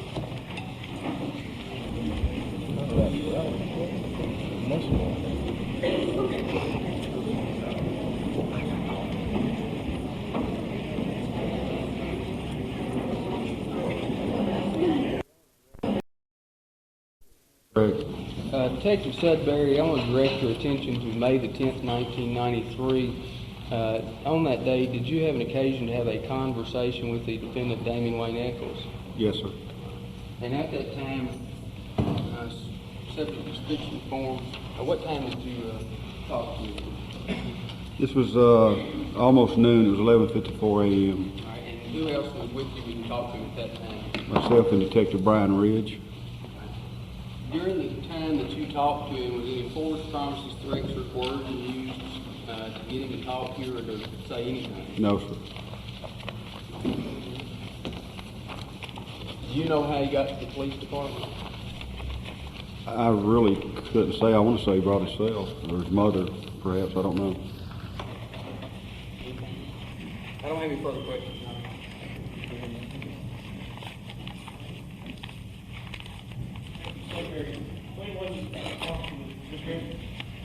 On this particular day, it was close to noon. What time did you start talking with him? That form was filled out at 11:54 a.m. When did you stop talking with him? Sir, I couldn't say. So you don't know how long you talked to him? I said on an interview, it was myself and Detective Ridge, but I honestly couldn't say how long the interview was. Detective Ridge is the lead investigator, and I was just more or less sitting in. So any of the statements that he may have made to you, you didn't write down the time any of those statements were made. Is that correct? Any statements he would have made would have occurred after that time. After 11:54, but you can't tell us when. Is that correct? I couldn't tell you if it was 12 or 12:06. Or thereafter. Sir, Or thereafter. I couldn't give you an exact time, no, sir. Okay, thank you. I don't have any further questions.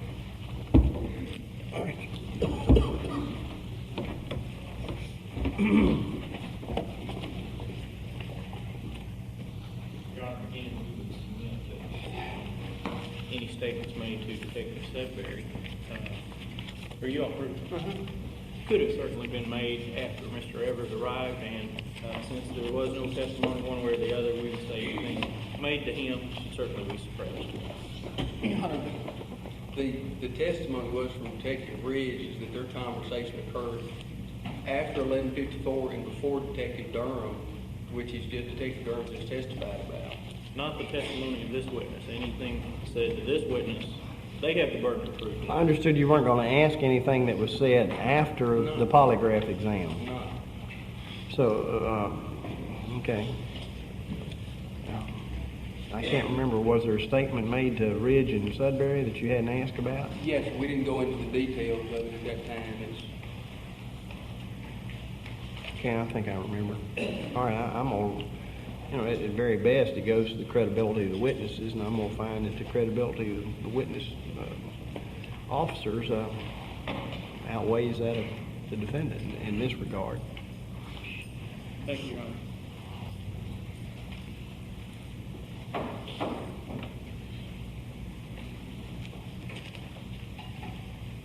All right, let's call the jury back in and finish with. Bill Durham. He's back here. Did they find that list of 10? I don't know. Well, before the jury gets in here, let's resolve that question. Have you got the list of 10 witnesses? No, they weren't able to find a list. I don't know if the list existed or not. Okay. Yeah, we would submit whether a list existed or not. It's not relevant to any issue before the jury. I'm having a hard time with the relevancy on it as well, Mr. Price. Well, how would 10 possible suspects, if they did exist, and if he did show a photo lineup of 10 suspects, how would that be relevant to the issue before the court? Judge, these were the two individuals working the Blue Beacon truck wash, and there's been testimony adduced by the state that my client was seen walking near the Blue Beacon about 9:30, and I'm certainly... I understand that these two witnesses testified in that statement, or at least in the statement, that they didn't see anybody. But we're not asking what these witnesses said, Your Honor, because that would be hearsay. We wouldn't do that. What we're doing is we're asking... Go ahead. All right. What we're asking for is to show his investigation, to find out what this officer did, to show how he handled this, and... well, a police report in his investigation...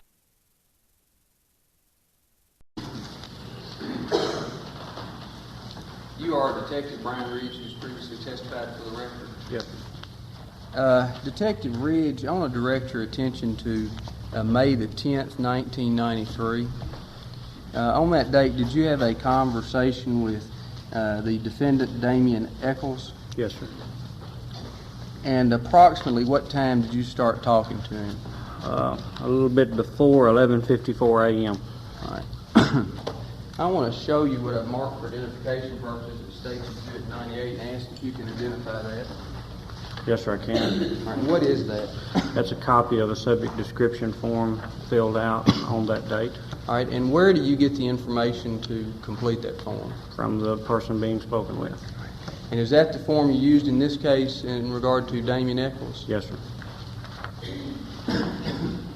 Your Honor, we would offer State Exhibit 98.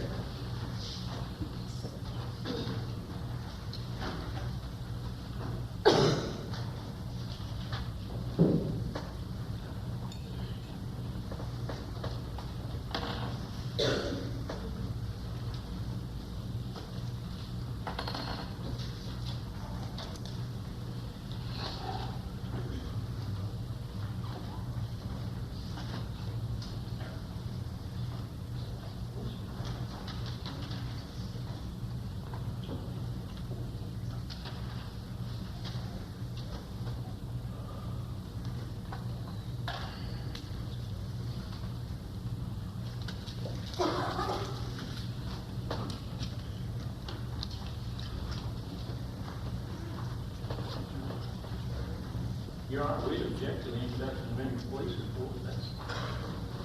Again, if you're trying to introduce a report, a police report, Subject description form. let me see what it is.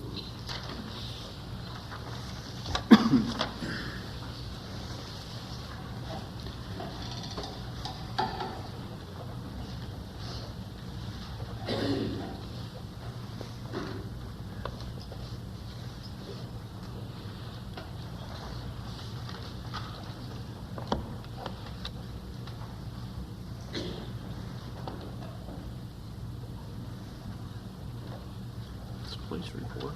We say it's not admissible. Same ruling it's been all day, all week. I just asked him what the And content you was. can ask them about the contents, but the document itself is not admissible.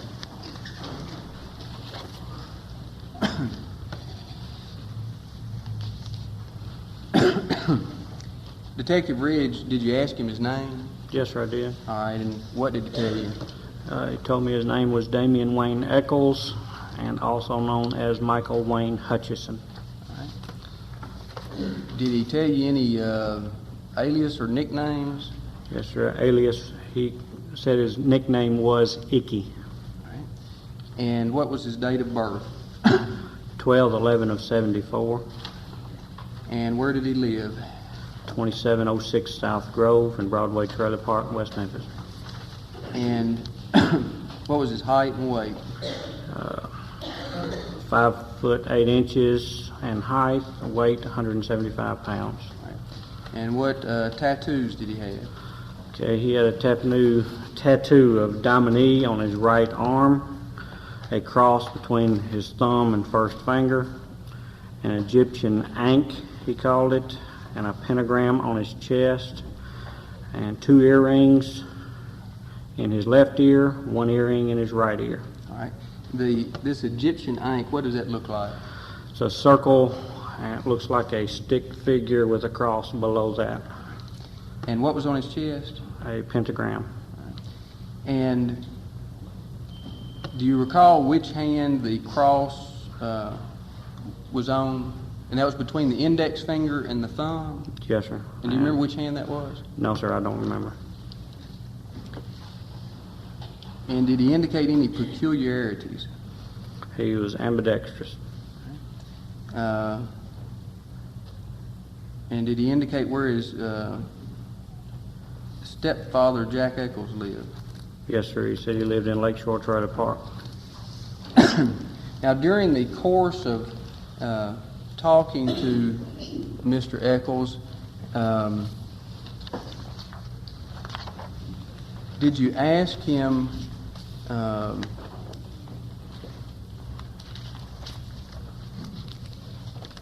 who did he think did it and why?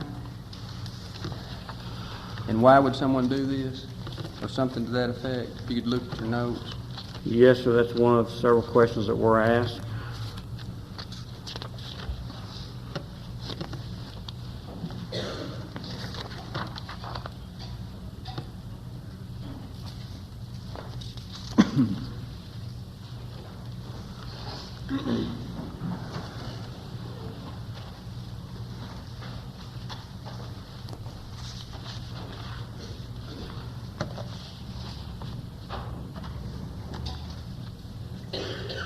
You want me to refer to my notes and answer? Yes, sir, if you need to. Okay. In one area, he says he had an opinion for who could have done the murders as being someone sick and that it was some type of thrill kill. He also stated that the penis was a symbol of power in his religion known as Wicca. He also stated that the number 3 has a sacred number in the belief. He said what now? The number 3 has a sacred number. It was a sacred number in the belief. To in the who? Wiccan belief. All right. Which notes are you referring to? The typed reports. Okay.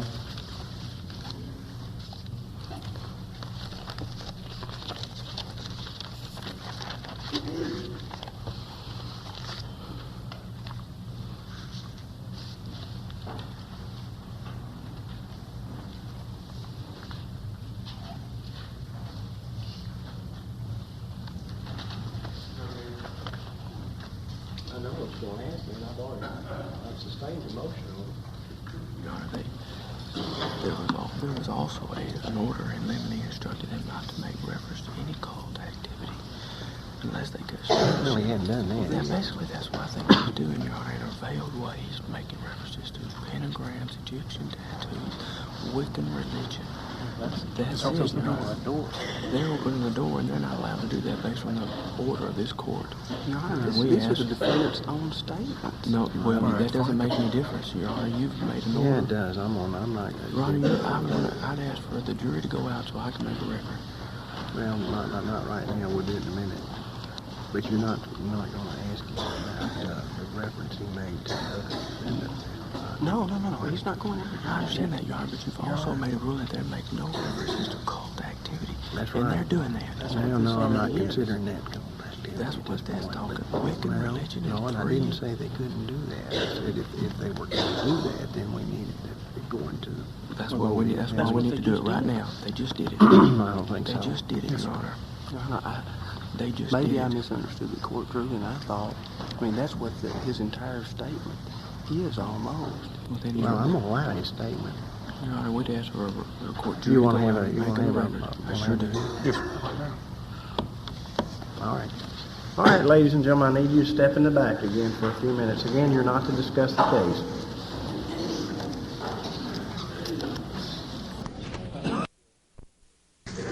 Your Honor, is this time the defendant Baldwin requested the state be prohibited from continuing the line of questioning which they are currently proceeding. This court has entered an order in limine based upon a hearing, I believe the 16th of February in Osceola, Arkansas, that the state is prohibited through its attorneys and its witnesses from making any reference to cult activity or cult involvement as any type of involvement or motive in this homicide until such time as they can establish in camera proceeding that such evidence has any causation, that there is. I can't lay my hands on the order, but at the court, it's in the file. Ms. Fleetwood. Yeah, I'm familiar with what you're talking about, and Okay, basically Your what Honor, the court. It's Go ahead. our position that what they are doing right this moment with making reference to pentagrams and whatever, I'm not sure the name of that Egyptian type tattoo, about his Wiccan religion and the powers of three and the symbolism of the power of the penis, that all of those things, that's what they're doing. And if they're going to proceed with that, then they should either be stopped until they have met the burden that this court ordered them to meet. All right, the way I remember my ruling, in fact, we talked about it here at the beginning of the trial, was that if the state chose to use that to prove motive or possibly to attempt to prove motive, that they'd be allowed to do so. But until they made that election to attempt to prove it as a motive or a possible motive of the crime, that we would have a Denno hearing. So I assume that's what we're doing now. Your Honor, what the court's order states.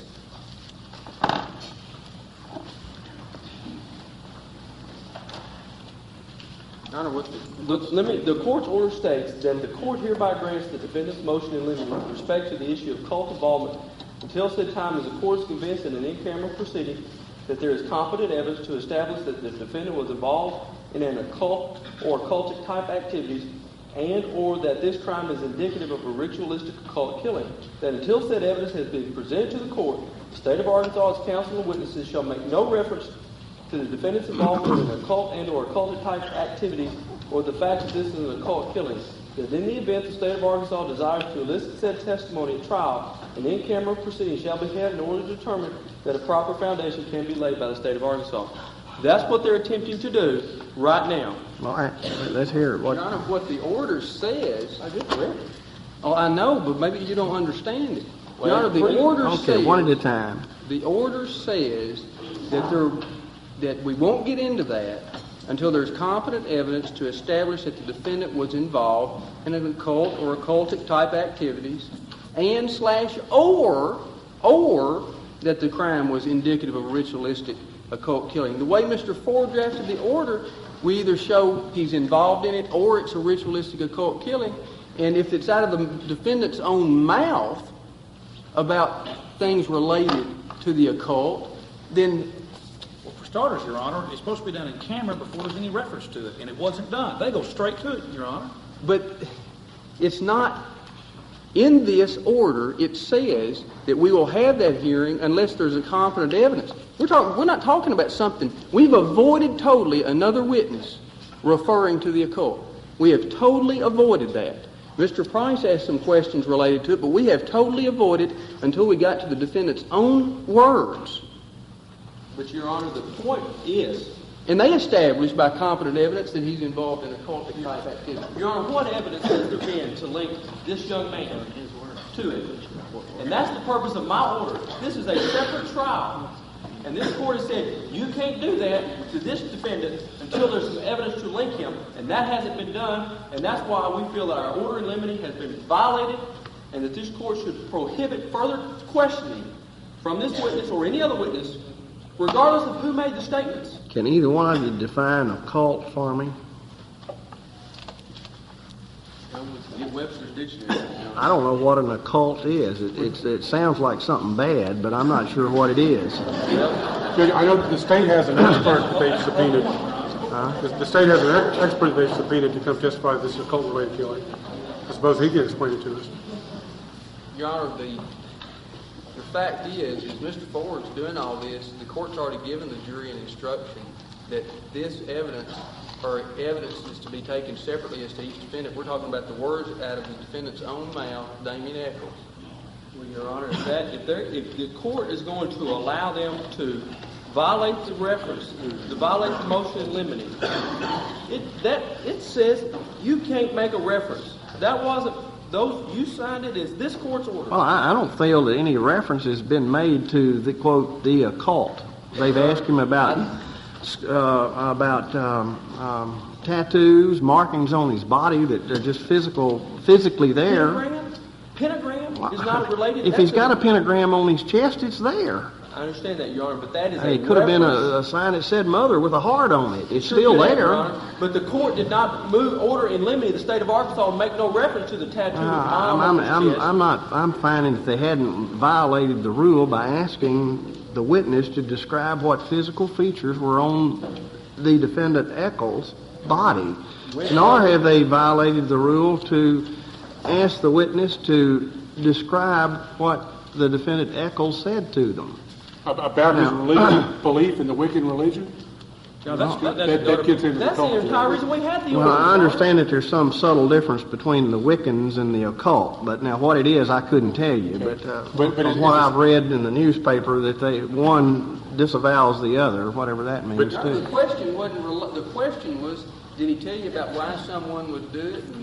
And did you ask him a question like that, and who did he think and why, and what was his response? But Your Honor, the taint is to Jason, and to Jason, there's no link. Well, I'll give a cautionary instruction on that.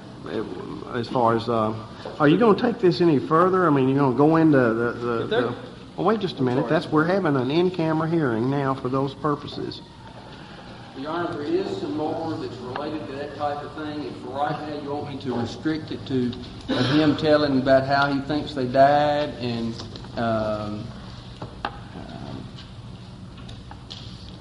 Well, are you going? Is the state now stating that the motive is a cult killing? That's what I'm trying to ask. Do you plan at any time, now or in the future, in this trial, to introduce evidence of occult activity as a possible motive for the killings? Your Honor, I believe we hadn't made a final firm decision, but at this point, I would say yes. Your Honor, we would request some knowledge of whether they are or they aren't, for, if nothing else, judicial economy. You have prevented us from bringing this testimony in. We wanted this testimony in from the beginning to be able to question Detective Ridge and everybody else about that. We've been unable to question anybody about this so far, and what it's going to entail is bringing every one of these witnesses back. I guess that's what we'll have to do if they propose to use it as a form of motive. Well, Your Honor, Do you anticipate any proof in the case to directly or indirectly link the defendant Jason Baldwin to occult activities? Your Honor, that's something that will have to be talked with by the expert. It's my understanding that part of the involvement of somebody deals with obsession with heavy metal music, changing forms of dress, wearing all black and that kind of thing. And Your Honor, I believe the proof would show that he had, I want to say 15 black t-shirts with the heavy metal thing, had some kind of an animal, either claws or teeth. I think they said they were claws, in his possession. Wait, Judge, that, first of all, they don't even know what it is. But secondly, Judge, that's something that the court has ruled, in my understanding, is that was something that was not something that was a part of the search warrant, and the court was going to suppress that.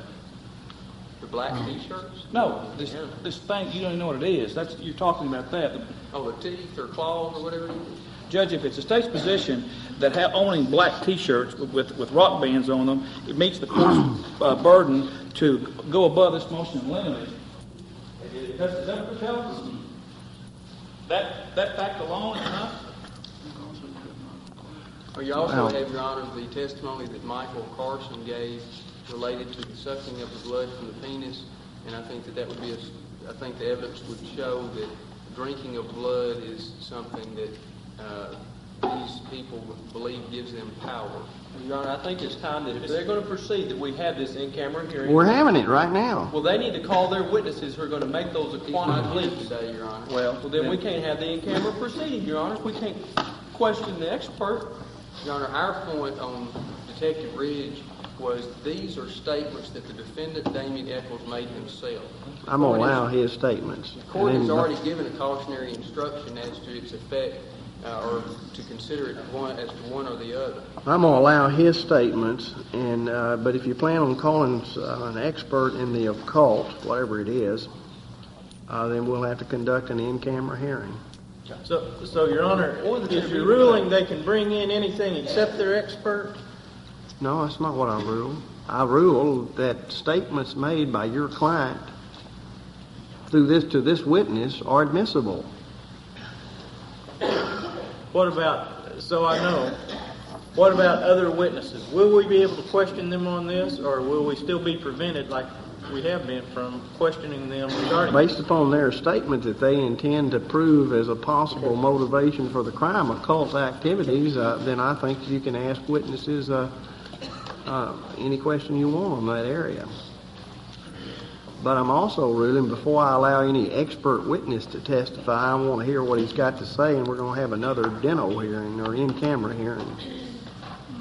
You know, motive is something you may be able to prove, you may not be able to prove, you may just come part way on.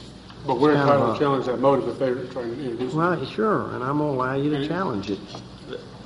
Okay, based on the fact that this court has entered an order prohibiting this type of evidence to be received in the trial against Jason Baldwin, and is now being received by virtue of the fact that it is a statement made by a co-defendant, we renew our motion for a sentence. No, well, all right, that'll be denied. Any motion that made, any statement made by Echols that refers directly or indirectly in any way to co-defendant Jason Baldwin will be stricken. I think there was one reference, and I've ordered you not to go into that, and that ruling will still stand. I'll give a cautionary instruction that this testimony, I hate to dignify it by calling it occult testimony, but that the testimony relative to Wicca religion can only be considered for Mr. Echols. It'll be fine. All right. What is Wicca? Does anybody know?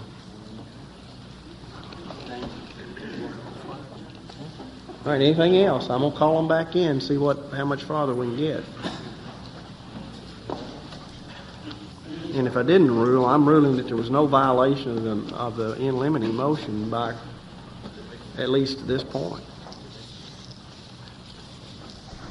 Thank you, Your Honor.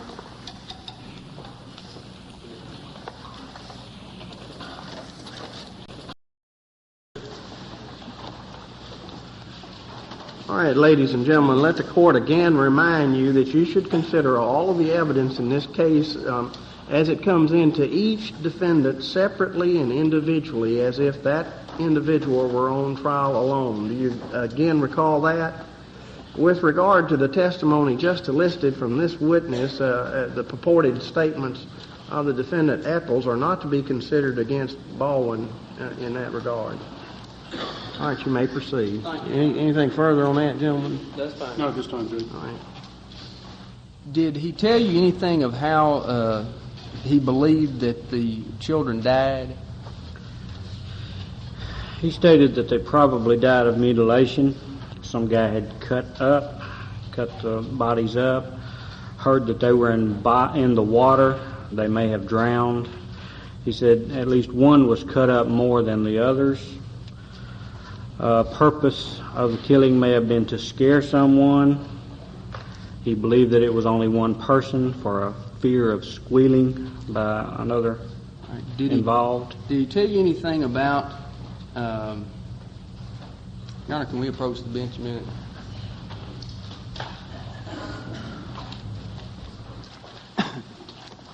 I don't want us to have to go through all this again. Now, the next question will be, did he tell him anything about what water means? And he says that it's got some kind of demonic force or something like that. What means? Water. It's in the notes. Well, I mean, I tried to make my order broad enough that if they chose to go in it to prove motive, that they'd be allowed to, so I'm all right. Just don't force this. Any way, shape, or Well, form. What it says.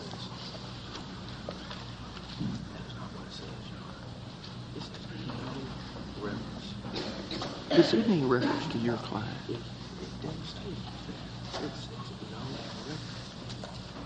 That's not the way I'm going to allow it.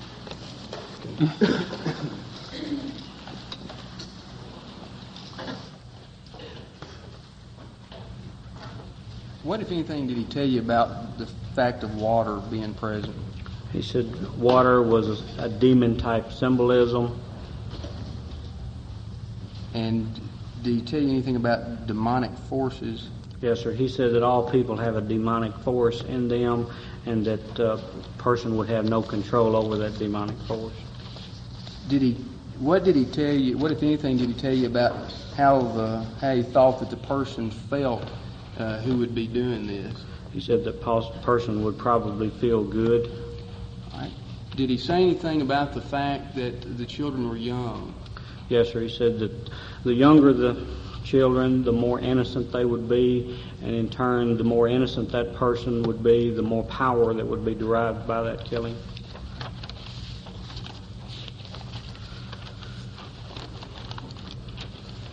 Now, what did he say about doing evil, about how that returns? Doing evil would be returned 3 times. In other words, that evil done would be returned in revenge 3 times back to the doer. Did he tell you which book of the Bible was his favorite book? Yes, sir. He said the book of Revelations. Did he say anything about whether or not he had any familiarity with the area? With the area of Robin Hood Hill? Yes, sir.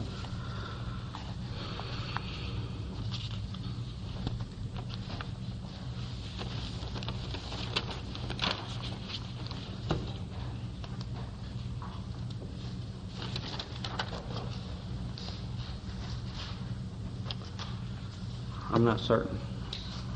All right. Well, let me ask you this. On your notes, which would be the 3rd page. We can refer to just along with the handwritten notes, but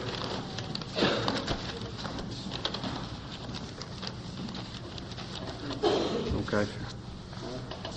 What is that in reference to, that statement, before you say what he told you? When asking him how someone would have gotten the kids to that area, he replied that the person probably knew the kids were out there or knew the kids and asked them to come out there.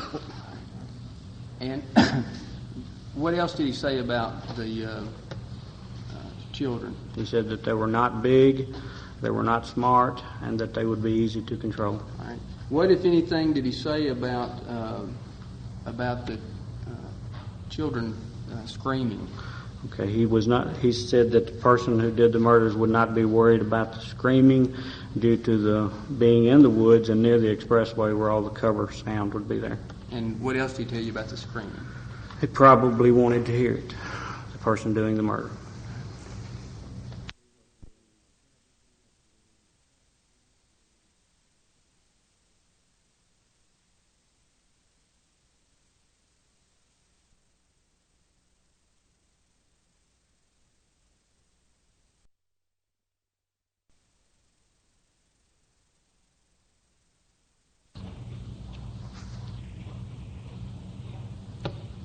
And what, if anything, did he say about how the person who did it felt? He said that the person who did the murder probably thinks it's funny, didn't care if he would get caught, and probably wouldn't get caught. Did he tell you about some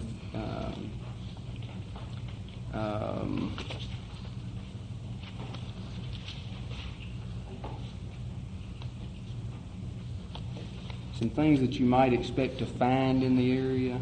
Yes, sir. He said you would be looking for stones in the area, candles, a knife, or crystals. And did he say whether he thought it was somebody, about where the person might be from? Yes, sir, he did. He said that he thinks that it would probably be someone local and that that person would not run or flee from the area. Did he tell you who his favorite authors were? Yes, sir, he did. Anton LaVey, and it's a Satanist book, and likes Stephen King novels because they're scary.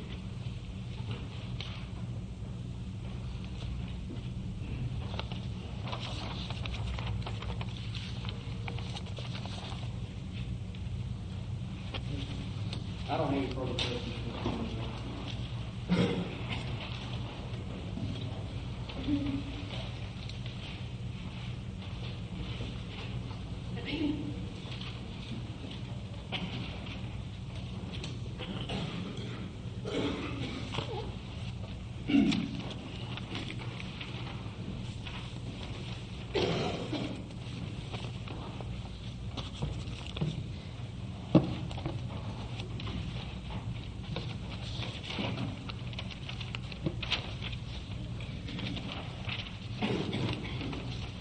Detective Ridge, on May the 10th, when you were talking to Damien Echols, was he a suspect in these murders?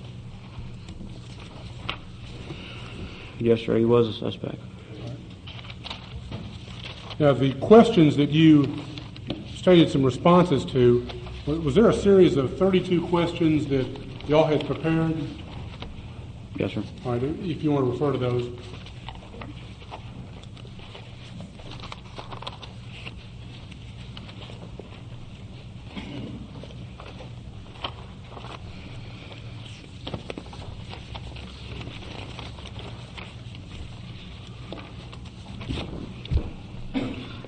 I don't have those with me right now. All right. I've got one copy here. Just say, no.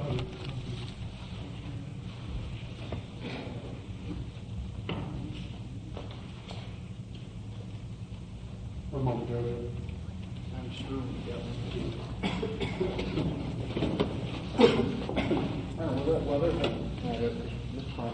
That's fine. The only thing that I wanted to say was there is some kind of a sheet related to the FBI kind of thing about what answers mean, and if he intends to get into that, we would object because that would be hearsay, and this officer doesn't know about what any answers mean. I'd like to see the sheet of the FBI profile, Judge. It was not provided in the discovery. You sure you didn't?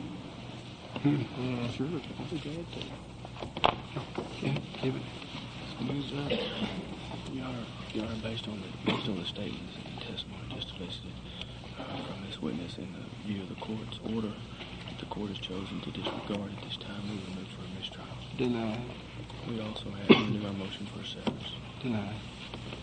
Your Honor, I'll give them a copy of that. If they do intend to get into that, we would object. We'll wait till later on.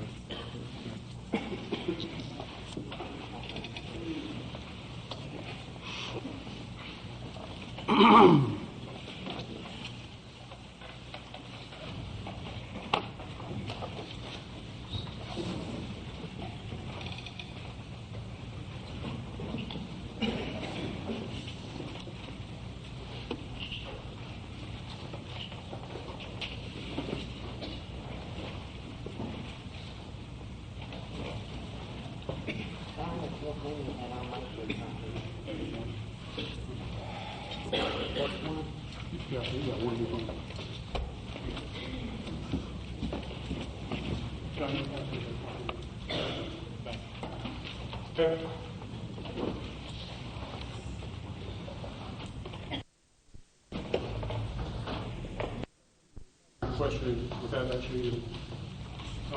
Detective Ridge, the sheet that we were talking about earlier was a sheet of approximately 32 questions that y'all had come up with. Yes, sir. All right. Now, was this a set of questions that was asked to a number of suspects and witnesses in this particular case? Yes, sir. All right. Do you recall approximately the date that y'all first prepared this particular questionnaire? I didn't prepare the questionnaire. My recollection is that Lieutenant Sudbury prepared it. All right. Do you recall approximately what date it was that this questionnaire was initially written out? Prior to the 10th. I'm not exactly sure when. All right. Do you know if there were other individuals that you asked the same 32 questions to before you questioned Mr. Echols? Okay, sure. You're referring to me using this sheet. Most of the time I did not use the sheet.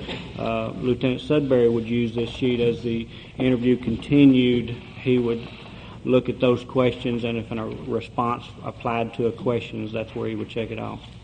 All right. I noticed there's a typed up version that has numbers. One, it doesn't appear, well, it's not, let me just show you that. Take a look at that particular form there. Yes, sir. All right.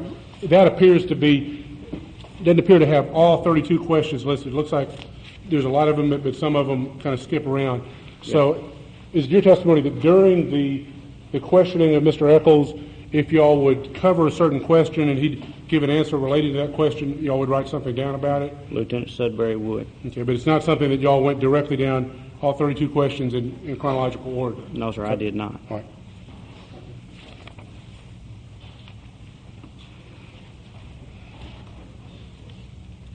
I noticed one of the questions here, listed number 9, says, how do you think they died? Was that a question that you asked almost everybody that y'all had interviewed? Yes, sir. Okay.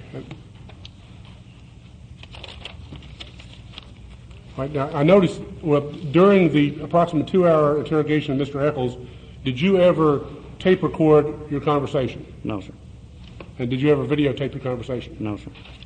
Did you ever go back and after you had your written notes, ask Mr. Echols to look at them and read them over and sign at the bottom agreeing that this is what he said? No, sir, did not. And I believe you have, there was the longhand sheet that looks like legal length paper, about 4 pages. Were these the notes you were writing as you went along? Yes, sir. All right. And then later you went back, and I believe you had written out on a investigative report form, the one with the lines on it, approximately 3 pages, sort of condensing his responses. In outline form, yes. In outline form, okay. And then you went back later and actually had it typed up, a typed up version. I typed it, yes, sir. Okay. But basically, all 3 of these relate to essentially the same 2-hour period of time that you interrogated Mr. Echols. Yes, sir. All right, at the time that you were questioning Mr. Echols on May the 10th, did you think that this was a cult-related killing? I thought it was a possibility, yes, sir. Okay. Did you also think that this was a sex killing? Yes, sir.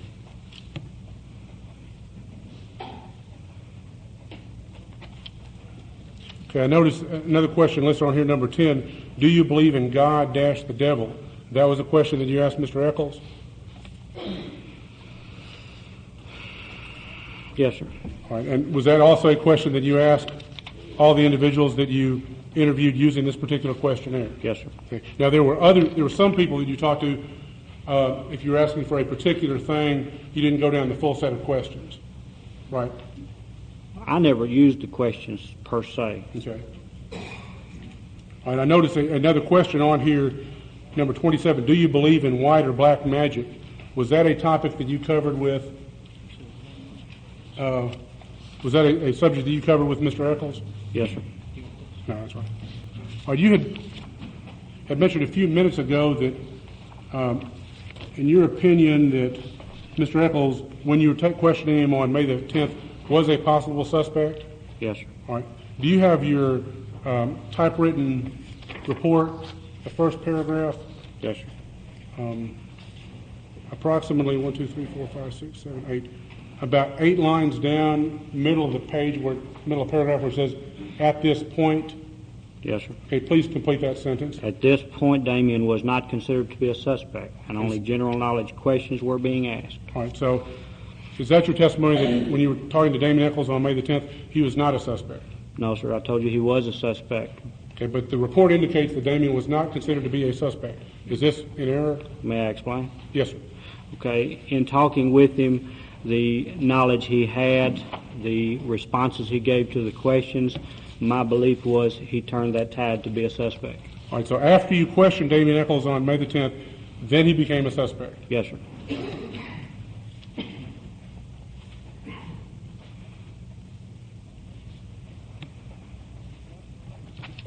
And at that time, when you completed the interview, and then he was questioned by some other officers, eventually later on, I believe late that afternoon, early evening, after the entire interrogation completed, Mr. Echols was allowed to go home. That's correct.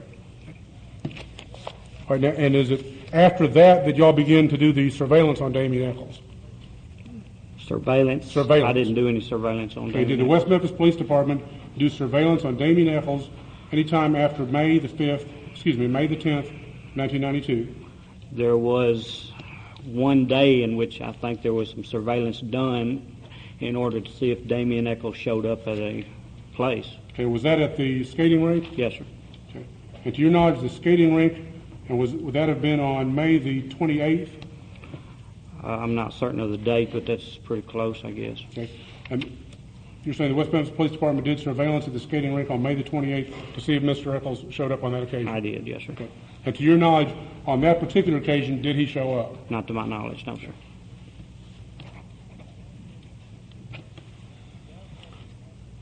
All right, did you also ask a question of Mr. Echols? I know one on the form here. Do you believe in white or black magic? Yes, sir. I believe that's question number 27. Yes, sir. And that's also a question you asked Mr. Echols. Yes, sir. Okay. And then you also asked him number 28, do you have and own a Bible? Yes, sir. And that was also a question that you asked him. Yes, sir, I think so. That's right. And during the entire 2-hour interrogation that you had with Mr. Echols, he denied involvement in these murders. Is that correct? Yes, sir.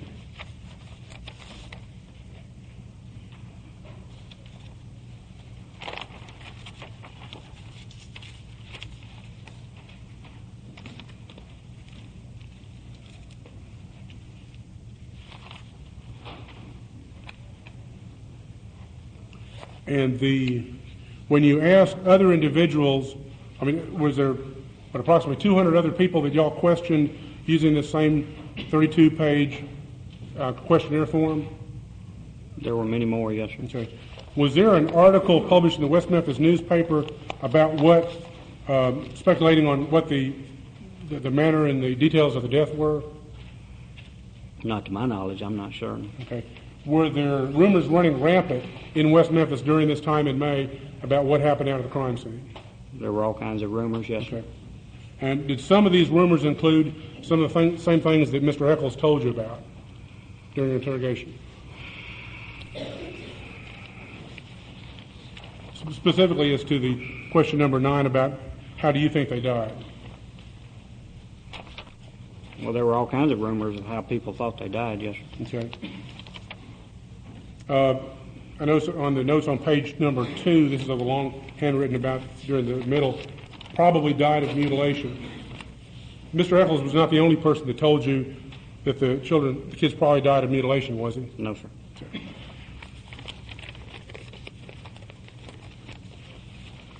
And he indicated that he'd heard it, that they were in the water. And that was also on here? Yes, sir.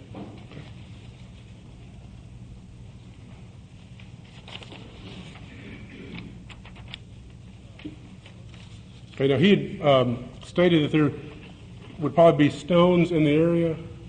He said that would be something to look for. Okay. Now, when you looked at the crime scene during the 2 or 3 times you were out there, you never found any stones at the crime scene, did you? No, sir. Okay. He also said there might be candles at the crime scene. Did you ever see any candles at the crime scene? No, sir. He also said there would be knives at the crime scene. Did you see any knives at the crime scene? No, sir. Okay. He also said there would be crystals at the crime scene. Did you see any crystals at the crime scene? No, sir.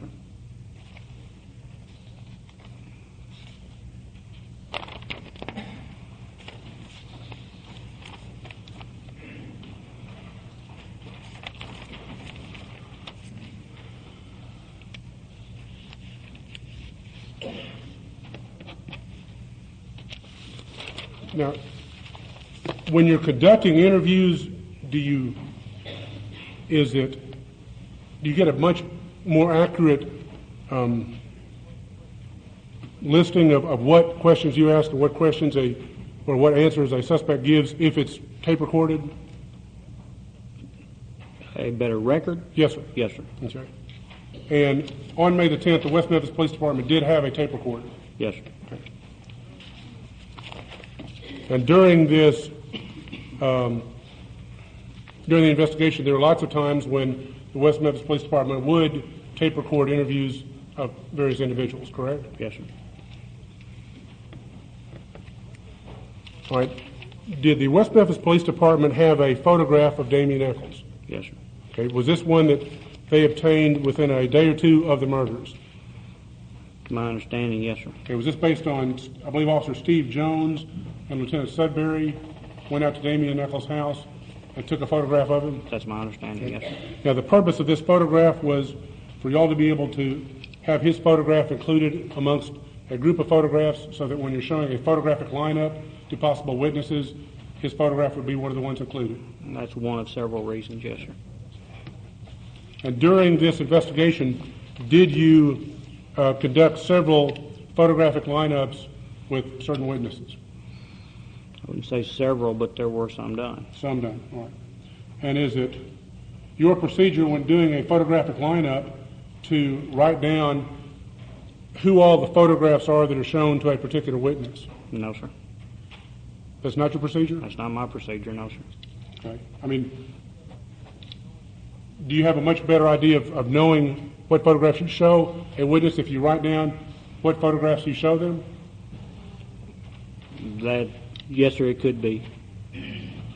Is it the policy of the West Memphis Police Department when doing a photographic lineup not to show or not to write down what photographs are shown to a witness? Is a policy? Yes, sir. There's no policy of that nature. All right. Is there a general procedure? No, sir. I've never done that. Write down a list of the names on photographs shown to a witness? Yes, sir. No, sir, I haven't done that unless an identification is made. All right, so if photographs are shown to a witness and they do not identify a photograph, you do not write down the 10 or however many photographs that witness is shown? No, sir, I do not. Okay. Well, do you think that if you conduct is one reason that you show a photographic lineup to a witness so they can identify a particular person? Yes, sir. All right, but is it just as important if you show them a photographic lineup and they don't identify anybody to have that information written down? It's arguable it could be of importance, yes, sir. Okay. Do you recall how many times that you conducted photographic lineups with Damien Echols' picture included in a photo lineup to witnesses? I know of on one occasion that I used his picture. Okay. On that occasion, did the witness identify Damien Echols? No, sir. Okay. Do you recall what the date was that you showed that possible witness Mr. Echols' photograph along with other photographs? No, sir. I believe it was August or September.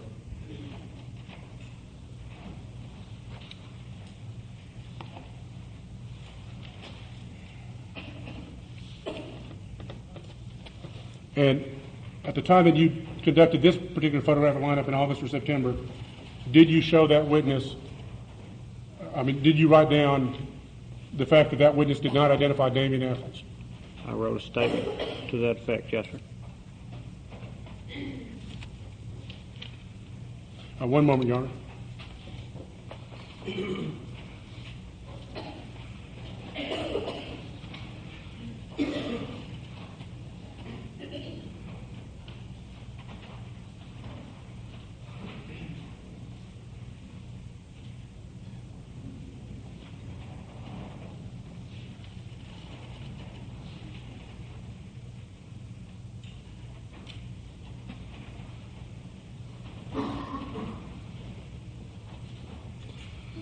Detective Ridge, on the occasion that you showed the individual a photograph of Damien Echols and some other individuals, did you have reason to believe that individual was an eyewitness to these murders? Not to the murders, no, sir. Not to the murders? No, sir. Okay. Whenever we take the next recess, would that, if I ask you to find your notes or any kind of report concerning that particular photographic lineup, would you be able to do that? Yes, sir, I can. Right. Well, I'd like to see.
But Officer Ridge, I need to go back into an area that we were discussing sometime last week.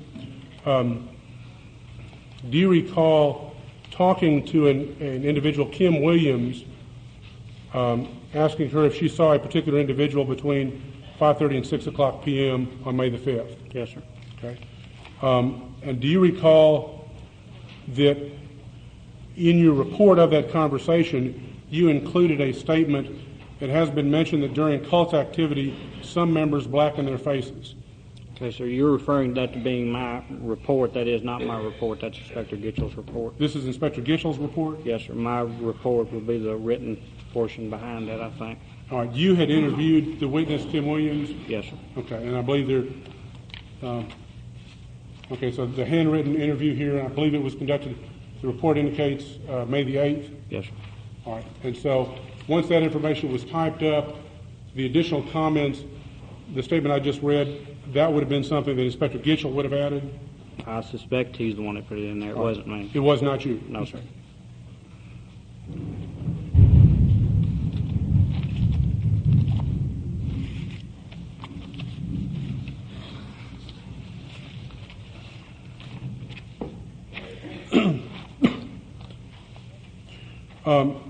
Inspector Ridge, at the crime scene, were there any drawings found on the ground or in the trees?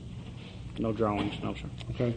Were there initials found on a tree near the crime scene? Yes, sir. Okay.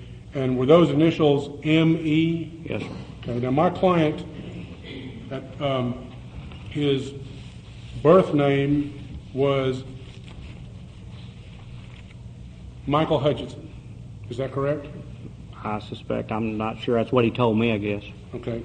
And then he later, are you aware that he later changed his name to Damien Echols? That's what I understand, yes, sir. Okay, so the initials M.E. could not stand for my client's name because he's never gone by M.E. as his initials, correct? Is Mr. Price testifying, or is he asking a question? I'm asking a question. Kind of hard to distinguish. All right. Okay. Do you know what the initials M.E. stood for? No, sir, I do not. Okay, did y'all do any kind of tests on the tree to indicate how long the initials M.E. had been on the tree? No, sir. Okay, when you examined the crime scene, could you not find any items that were laid out in any pattern? Items laid out in a pattern? Yes, sir. No, sir.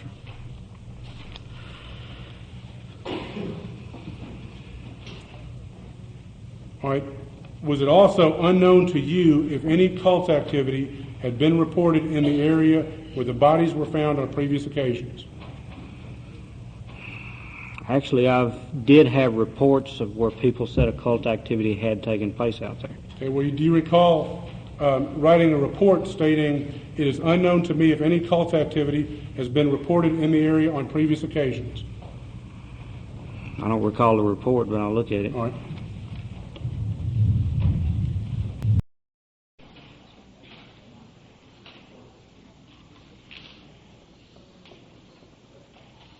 All right, let the record reflect that this is a hearing out of the presence of the jury. All right, gentlemen, this is the second time we've moved the jury out of the courtroom, and so whatever record you want to make. Your Honor, this court entered an order stating that the state of Arkansas's counsel and witnesses would be prohibited from going into the occultic nature of any motive or that this was an occult-type killing until they can establish in camera that there's a basis for that. Your Honor, the state and counsel for Echols have violated that order. You have allowed that violation despite our objections. There has been no testimony to establish that there's any rational basis for the opinions that this witness is trying to espouse about this being an occult killing that is motivated by the occult, that there were symbols found outside out there. He's not qualified. Their guy that they want to bring in here to do these things, he's not here. He's not here. We'll have another hearing before he testifies. Well, until that happens, Your Honor, we don't want any more of this. You're allowing things to come into the jury room. I made a ruling a while ago when we had the other in-camera hearing that his they had not statements violated the motion in limine, that the direct statements attributable to Damien Echols were admissible, and it'd be my finding that those statements could give a jury some rational basis for assigning motive. Your Honor, And that's the only reason any of this stuff is even relevant in the first place. Judge, this witness has given there's been no foundation laid that he's qualified to give any opinion. I don't know if he's given any opinion. Judge, he's given several opinions as to whether or not he thinks it's a cult killing. Your Honor, the state I think Mr. Price asked him if he had an opinion, and he gave that opinion. You didn't object to it. Your Honor. Well, you didn't object, and Val's the one that asked him if he had an opinion. That's because you've already well, yes. said, I don't care what my previous court order says, I'm going to let him do it That's anyway. not what I said. I said that they could describe his physical characteristics, which they did, that they could introduce the statements attributable to Mr. Echols, which they did, and I also said that at that point, I felt like, and I asked off the record Mr. Fogleman if he intended to prove a cult or whatever as a motive, a potential motive or possible motive for this crime, and he said yes, that he did. Judge, he said he did. You were having your in-camera. Your Honor, He did not. We didn't get to question a single witness who has any knowledge of the occult, and this record clearly reflects that. Mr. Fogleman said, Your Honor, he didn't know what he was going to do. He didn't say he was going to do it. He said his decision at that time did And not I also made. told you before they put a so-called expert on the occult that we'll have an additional in-camera hearing. So we asked that his opinions be restricted and that he not be allowed to give his opinions unless he's a so-called expert. I sustain your objection to this witness giving an opinion as to whether or not it was an occult killing. Judge, if that's what you're asking. On behalf of Mr. Echols, we object to that. We had this officer sign an affidavit stating his belief that murders appear to have been influenced by cult beliefs or religion. It's our position that these are not cult-related killings, but we are entitled to put on our defense. Fine, and attack put the it police. on. But I'm not going to allow you to ask him if he has an opinion on it. Your Honor, we object to him doing that because our court order says that you said you're not going to allow it. Y'all not going to whipsaw me back and forth on this issue, and I'm not going to grant a severance. You know the ruling. Let's proceed. Now, if you want another hearing before the so-called expert testifies, I'll give you that. Well, then, Your Honor, until that time, we'd ask it, since they've elicited all the statements that are out, that they know I don't know any trial where I wouldn't let the prosecution put on the statements of an accused. They were limited in that they could not put on any statement by Mr. Echols that linked Mr. Baldwin to anything. They were precluded from doing that. Your Honor, the record that was made in Osceola, Yeah. and that led to this court order that we're arguing about, discussed these very statements. Well, the record's going to show that we had a hearing not more than an hour ago out of the presence of the jury, and I ruled that they could ask those questions. Your Honor, now that we're beyond this officer testifying about what Mr. Echols' statements are, now that we're beyond that, can they be refrained from going into this? It's beyond, now the court order certainly is full. What is it you want to go into, Val? I want to find out.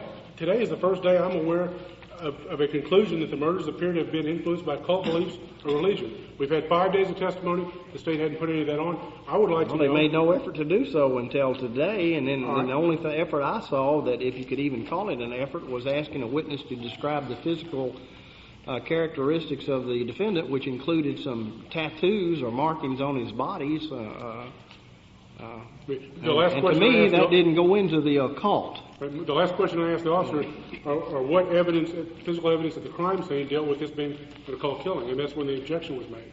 And I think I'm entitled to ask him. We're making an offer of proof. Let me see what he's got to say. Ask him. All right, Officer Ridge, I believe the last question that I had asked was if there was any evidence at the crime scene to indicate that this was a cult-related killing. And I believe you had an answer you were fixing to give. Go ahead and give it. No, he asked you if you were sure you wanted him to answer that or something to that effect before he did it. That's correct. Several indications at the crime scene convinced me that it is a occult-related killing. One of those being the fact that it was an overkill. In fact, there was way more injuries than was necessary to actually kill the children. There was torture involved. The removal of the penis. A penis is a symbol of power, according to Damien's own statement. Placement in water. Water has satanic symbolism, according to Damien's own statement. The 8-year-old are that items are to be returned threefold. 3 is a satanic importance and symbolism. Crossroads area, meaning neither in the middle of a community but nor in the extremes of nature. It's sort of a neither in the city or out of the city, neither public nor completely private. Most cult meetings or rituals are held in deserted, isolated areas, wooded areas away from people. In blood rituals, many times parts of the victim are removed, possibly eaten, or kept for use in other ways. The notation being that the penis was not found. The bodies were in the nude. The satanic term for that would be skyclad. Stab wounds, patterns may have been done for the purpose of bloodletting, incisions to the sex organs or mutilations, cuts and bruises. Being a clean site, satanic or occult symbolism would mean that a clean site would have been noted. Injury patterns, most sites will be on private property. This is private property. It's not public property, not normally traveled. The mutilation, sex organs will be mutilated or removed. Their victims will be males. Penis or testicles will be removed. The eyes will be gouged. Are these his opinions or something that someone has given information to you? These are some notes I've taken from some research I've done in the occult. Is he going to be established as an expert in the occult? If you're objecting to his testimony, I'm not going to allow it. I'm objecting to this testimony. Every word of it. I'm not going to allow it at this time. It may be a point in the trial where I will allow it. I can rule, based upon what I've heard already, that the probative value of the occult or so-called occult testimony outweighs any possible prejudice. That the state at this point is entitled to prove motivation if they can. And if it's their choice to attempt to prove motivation as a means of an occult or satanic or ritual or whatever, or even just the motivation was as a result of a belief in some unnatural, then I'm going to allow them to do that. But if you're objecting to this particular witness testifying to his opinions or conclusions, then I'm going to sustain the objection. I am, Your Honor, but are you saying that based on his opinions you're reaching that ruling? What evidence are you reaching that ruling on? Based upon the information that was put into evidence. Based upon what they found about Mr. Echols and his comments and responses to the questions asked of him. I think that's sufficient to open a reasonable person's mind. Even to Jason Baldwin? No, I've already ruled it doesn't apply to Jason Baldwin until it's connected in some way. So, I really don't understand why you're objecting, because I have ruled it doesn't apply to your client. And you can argue that to the jury. I've instructed them. I'll be prepared to instruct them again. Well, I hate to keep doing that because I have to think very carefully so I don't comment on the evidence, and I don't want any comment on the evidence. So if you got some suggestion how you want me to phrase a cautionary instruction, I'm not I'd be asking happy to for hear it. cautionary. No, Your Honor, I didn't get a chance to finish. I'm asking, this man has given an opinion, and the court stated that it's not going to allow him to give an opinion. That's right. And the court admonished the jury that the jury hadn't heard all that garbage. All that stuff. Judge, they heard his opinion. Now he was asked directly, without objection, whether or not he had an opinion to whether or not these deaths were cult related. There was no objection made. He responded. There was no objection made until long after that response, as a matter of fact. Is that why the court's denying that request? Now, wait a minute, what request? Is that why the court's denying that request, that the jury be instructed to disregard his opinion? Because we didn't object?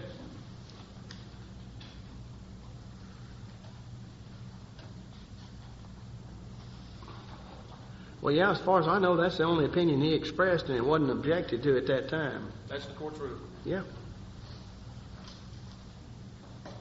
I'm sustaining your objection to this last line of conclusionary statements he made as a basis of research, although it's possible that he could be, based upon research and investigation, be allowed to give such opinions.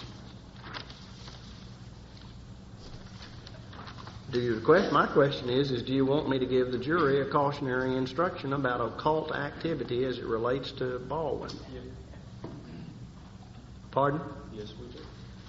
All right. How do you want to draft that cautionary instruction? They are to disregard any of the evidence which has been elicited from this witness as it pertains to Damien Echols, and the questions asked by Mr. Valprice as they do not relate to Jason Baldwin.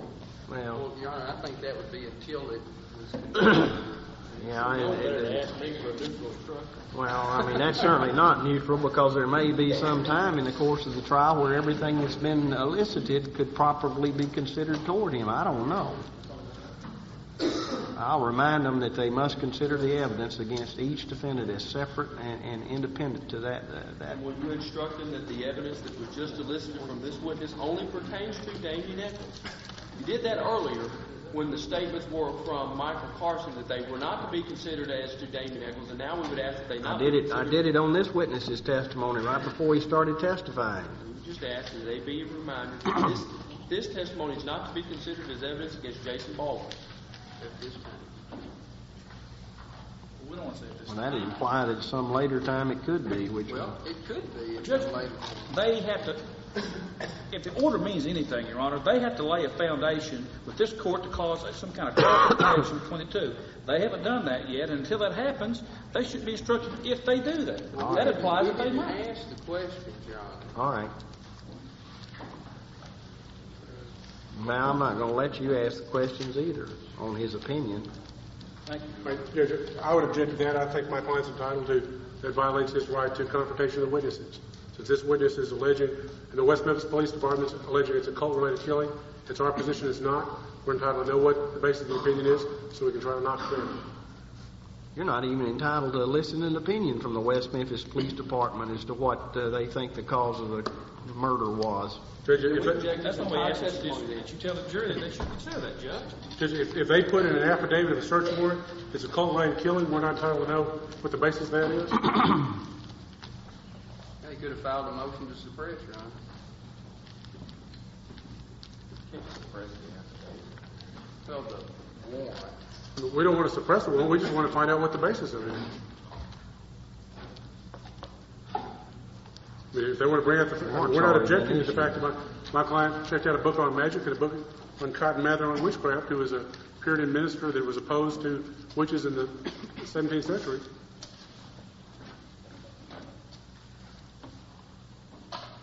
How much longer do you have with this witness? 1 moment, Your Honor.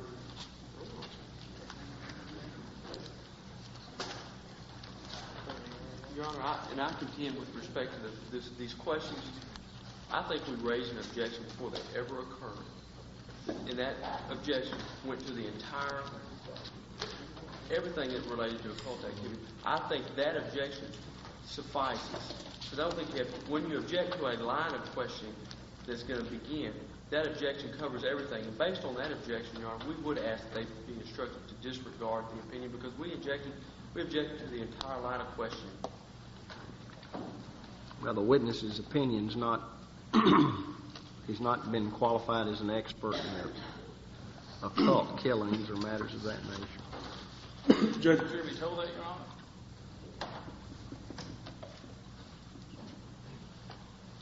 Judge, does anybody even remember what opinion it is that they're objecting to? The opinion was he was asked a question, do you have an opinion as to the cause of these deaths? And he said, or do you believe, do you have an opinion as to whether or not it was cult-related? I think's the way it was phrased. I believe I'm qualified by He did ask that question, and now the question on the board, I believe, is that what did you find out there? Did you find anything out there at the scene? And he said no, and then he said yes, and they said, you really want me to tell you? And then he started looking for notes, and then you all objected, and then we started this line. You know, as I understand it, that second line of questions is clearly the court's already said, can't go into that, this was just a proffer. The first opinion, as I understand it, we've got a law enforcement officer who was asked his opinion and gave his opinion as to a possible cause or motive for the killing of the children, and he's a law enforcement officer with I don't know how many years of experience, training, investigative skills, and when he's asked that question and gives an opinion, I don't see Number one, why it's objectionable and why the jury should be told to disregard it. The court's already said it's not proper. That's what you said, Your Honor. You said that No, I question. didn't He's say not that. qualified to give that opinion. I said he's not qualified to give an opinion on the occult, but he was asked whether or not he had an opinion on whether it was, everybody in this room's got an opinion. Your Honor, his opinion, Judge, if he's not qualified to give an opinion as to the occult, how can he give an opinion, Your Honor, that this was cult-related killing? If you'd objected, I'd sustain you. Judge, I think that we've Your Honor, I think objected our properly. objection, we've objected to the entire line of questioning. Well, I'm not giving you a blanket objection. If you've got an objection, you better stand up and make it to preserve your right. I've told y'all in the beginning there wouldn't be any blanket objections because if I don't, I'm as much stuff as y'all brought up, I can't remember one issue from the next. So you better bring it up if you want me to rule on it. Your Honor, that's what we thought we had a court for. All right, let's bring the jury Judge, back one in. other question that I want to ask as part of the proffer. I want to ask the officer, what was the date that he came to his conclusion that he just stated? If this was an opinion he had. Yeah. All right, go ahead. Officer, Detective Ridge, when was it? What was the date that you came to the conclusion that you just stated in that answer? Can't give it a date. It had that opinion for some time, and I put these notes together. Obviously, we've never seen a copy of the notes that you're referring to. Was this an opinion you had prior to the time that Mr. Echols was arrested, or was it an opinion you had during Jesse Miskelly's trial, or sometime in between? It's an opinion I've had since close to near the beginning of the murder trial on certain points. Research has continued, and I've felt that other points of the crime scene have applied. Do you have any more witnesses after this one for today? Tell the jury to report back at 9:30 in the morning. 9:30. All right, gentlemen, let's... A couple more questions to clarify this. All right, go ahead. Sir, Can we have our cautionary instruction before they go home and mull this around all night long? This applies to Jason Baldwin if it doesn't. I've already given that once, and with regard to this witness's testimony. But Your Honor, when this Michael Carson testified, you told the jury not to consider it against Damien Echols. I told them that on with this witness. You did not tell them not to. You said to consider it separately. You never said you can't consider this as evidence against Jason Baldwin. You did not say that. I don't think you're correct. I think I did. You did mention his name, but I was listening. Well, we'll check that. If I didn't, I'll do it tomorrow. Got anything else? yes, sir. Just to clarify your last sentence that Mr. Davis and I wrote down the wrong thing. Detective Richard, did you indicate that you reached this opinion early on before the trial started, or before the time of the murders, or when? The doors come. Not much of a camera here, Your Honor, when the doors open and close and the juror members are going in and out. All right, the door's open 3 times. It's closed now. Let's proceed. I was confused about the last answer. Hang on a minute. Let him get the stuff out.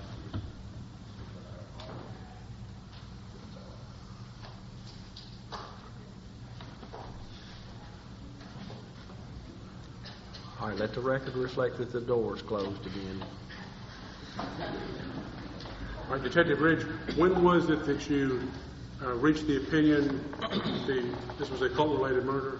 Early on in the investigation, elements were there that pointed to an occult killing. All right, one more, Your Honor.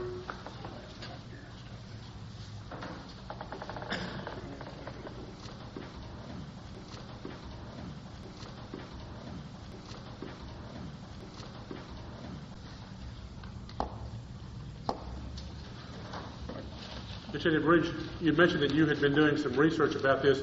Could you tell me, were there individuals that you've talked to in doing the research, or certain books that you've read? Or There have been some books and some handouts and some literature from other departments on occult. was one of the literature satanic cult awareness? Yes, sir. Okay, this was one.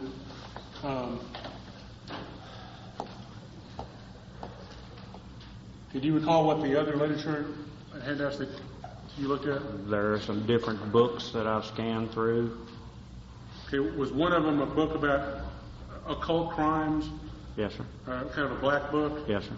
I think, what kind of refer to this?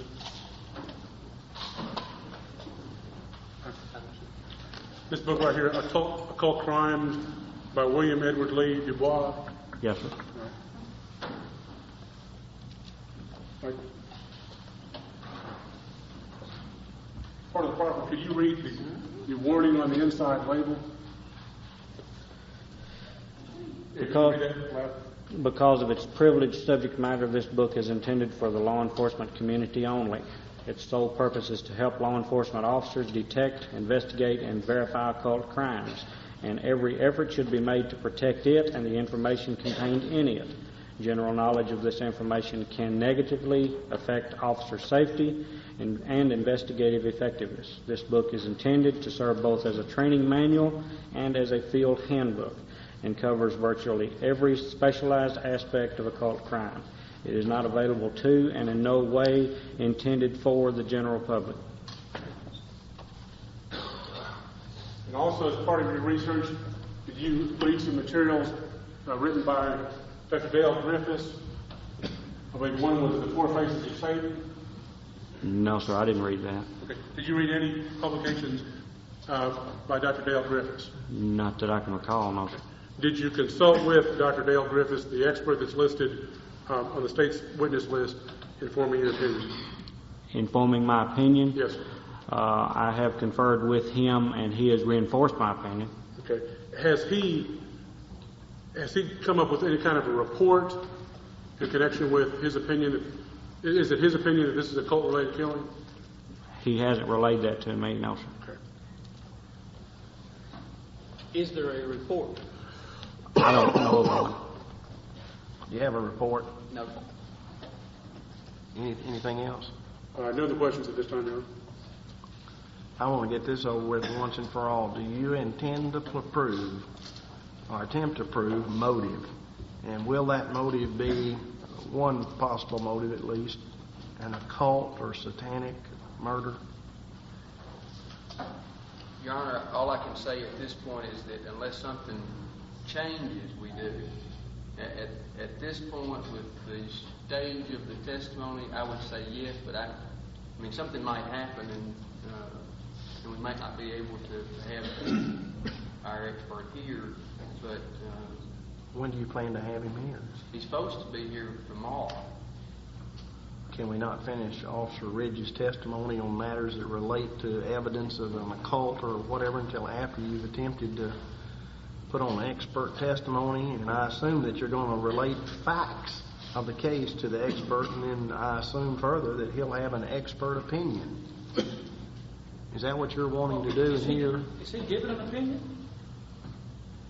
Your Honor, he is. I would not tell him anything about any of the suspects at this point, and just gave him information related to the crime.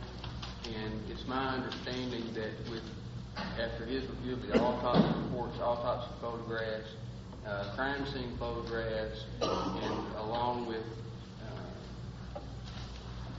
the testimony of Michael Carson or relating to him hypothetically the testimony of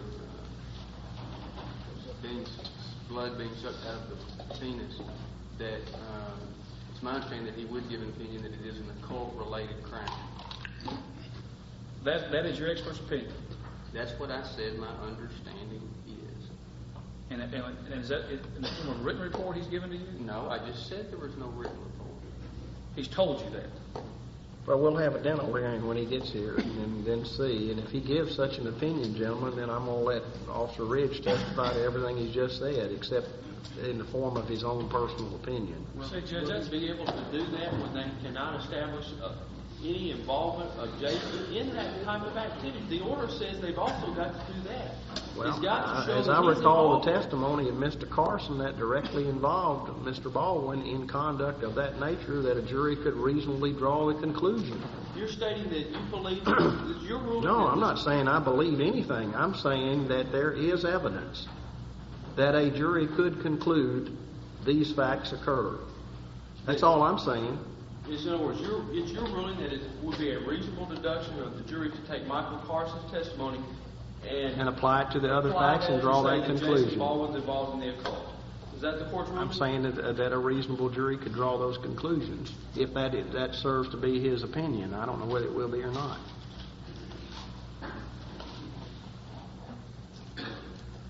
John, I understand that this opinion Mr. Baldwin says this expert's reached, he hasn't reviewed the facts in the case. Is that what you stated? No, I didn't say that. What did you say? I may have missed that.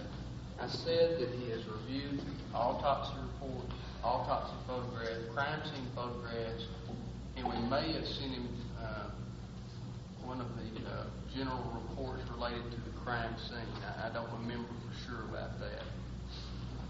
Well, I think what we're going to have to do at this point is have an in-camera hearing and seek from him what the basis of his opinion is, and then see if there's any scientific basis for that opinion, and then if he has such an opinion, then proceed from there. Your Honor, that was the whole reason that we had this motion in limine, in order to have that established first, and then... That's what we're going to do at this point. Well, it's already out now, Ron. He's already had it. Well, no, what's out is that Mr. Echols had a pentagram tattoo, and what was the Egyptian symbol with the circle with the stick man in it? Yes, sir.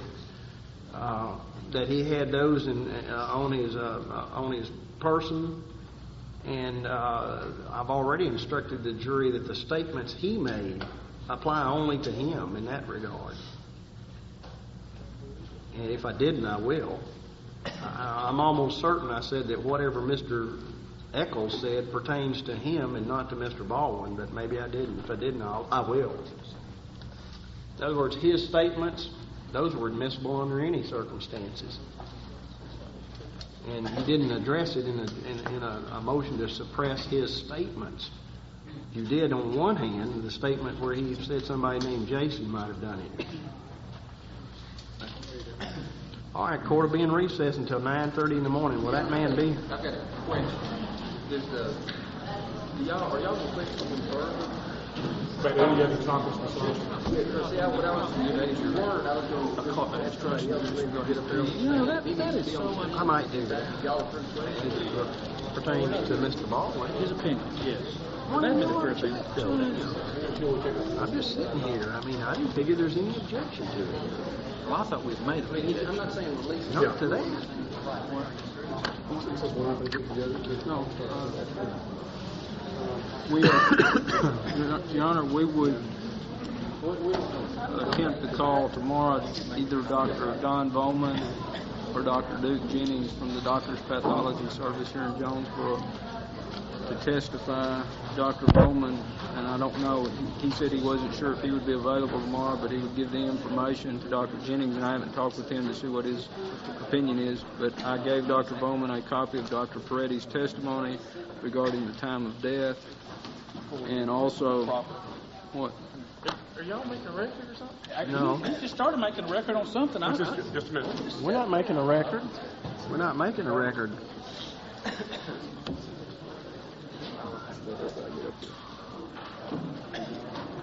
Yeah.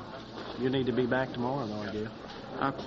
I provided Dr. Bowman with a copy of Dr. Peretti's testimony regarding his estimation or calculation as to time of death, and I also provided Dr. Bowman with copies of the coroner's report and would call him for the limited purpose of asking his opinion as to the... Barbara's not taking this now. Well, I'm not trying to make a record. I'm just listening. Okay. As to the ability to formulate any type of accurate or well-founded opinion based on the single factor of validity as Dr. Peretti did. Who's Dr. Bowman? Dr. Bowman is a pathologist.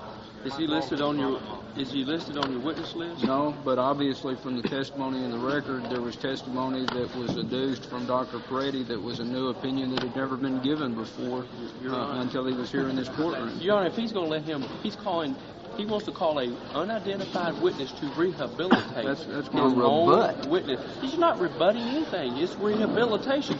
Rebutting is what if it was my witness, you could rebut. Bryn opened the door on time of death. He asked the questions about time of death. I just followed it up and asked him what it was. He asked him what an opinion was as far as Ronnie. And all he's wanting to do now, Your Honor, is call a rebuttal witness to rehabilitate. No, we're calling him a rebuttal witness to rehabilitate. It was his witness. It was his witness. He opened the door to time of death, and I closed it.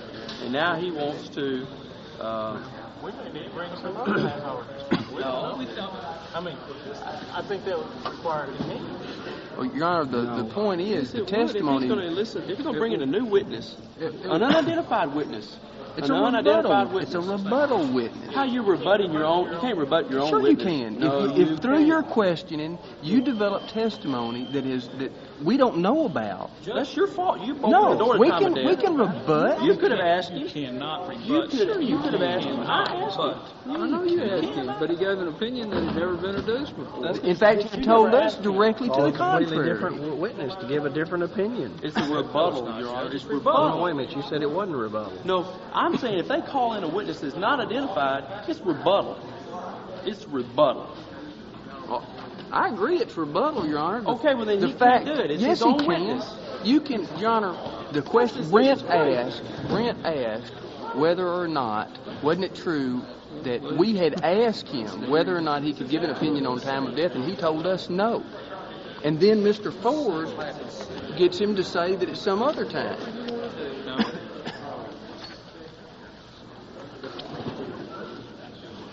I mean, it was certainly a surprise to us. We'll call Freddie back and he'll stay under oath. He'll never ask him. No, he won't. I'll guarantee you He's already stated under oath that he didn't. He stated in his testimony that we had asked him, and he didn't tell us. Under oath. Never. He never.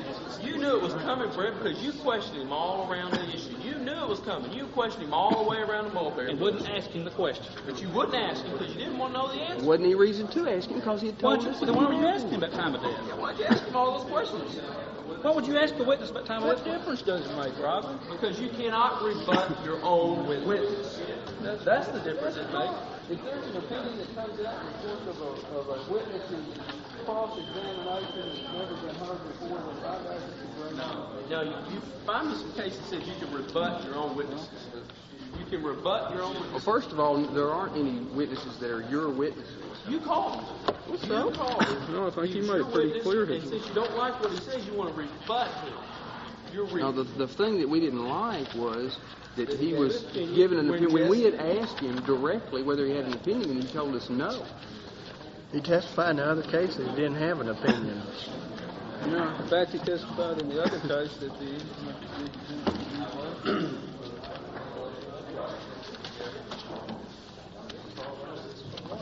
Well, he said this time too.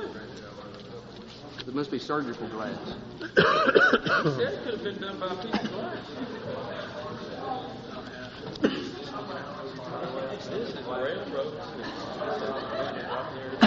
Where is that thing on witnesses? Your Honor, I'm not exactly sure what rule it is or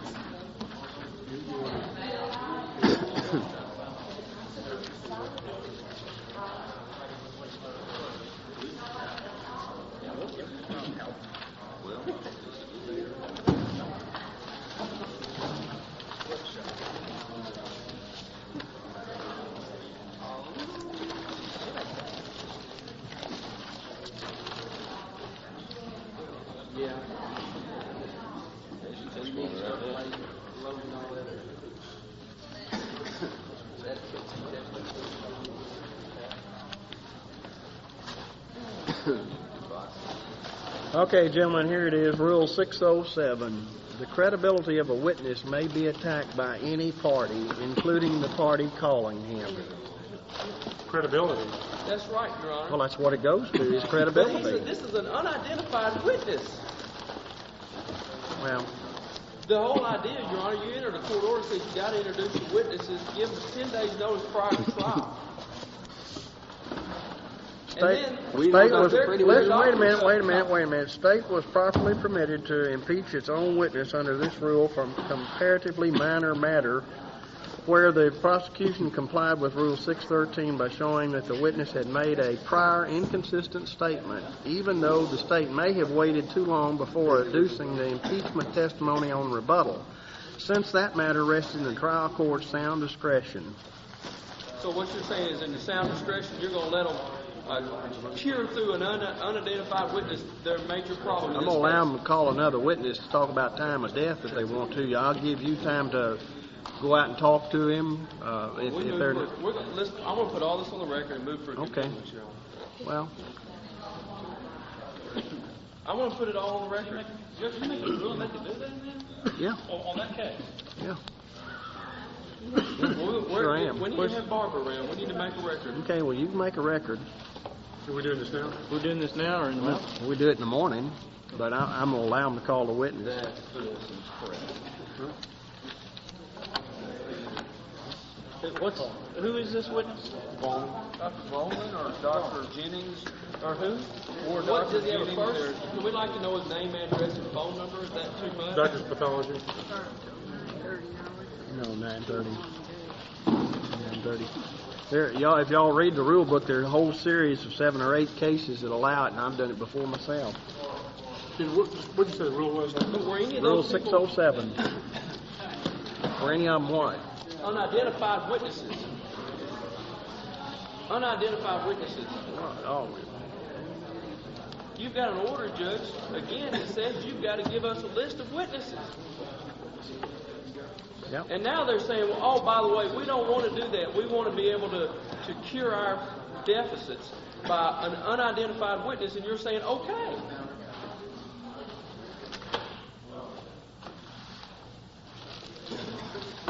How can we prepare for trial? I mean, they can call in 15 million new witnesses now based on what you're saying. They can do anything they want to.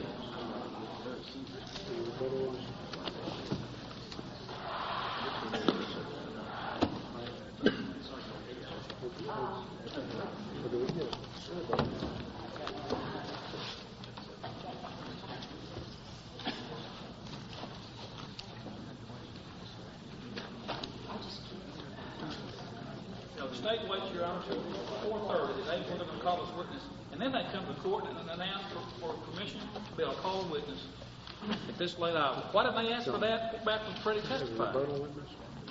I don't know. Well, that's what I'm You always asking. put on after. You know, you told us we waited y'all. We wouldn't be able to put him on. So all I want to do is put him on in this direct case. Oh, so they want to put them on an indirect.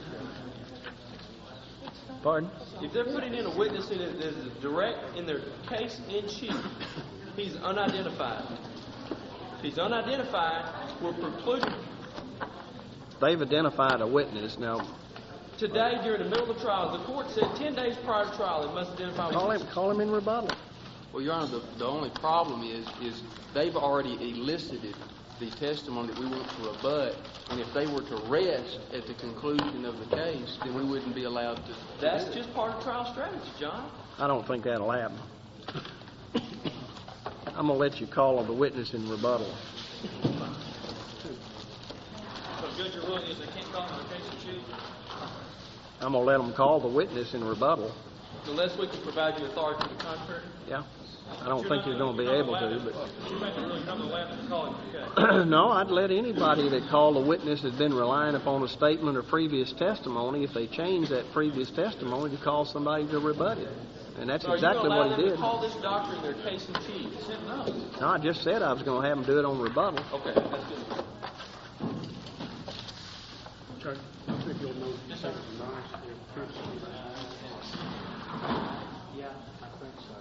Judge, is this meeting requiring long enough to try long enough that we can get an order? You're doing a pretty good job of it, Brent.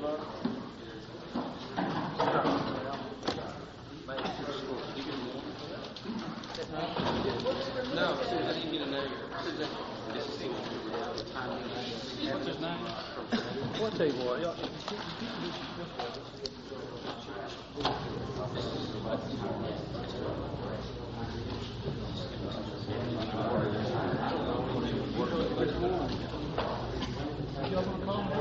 That's what I'm saying, more today.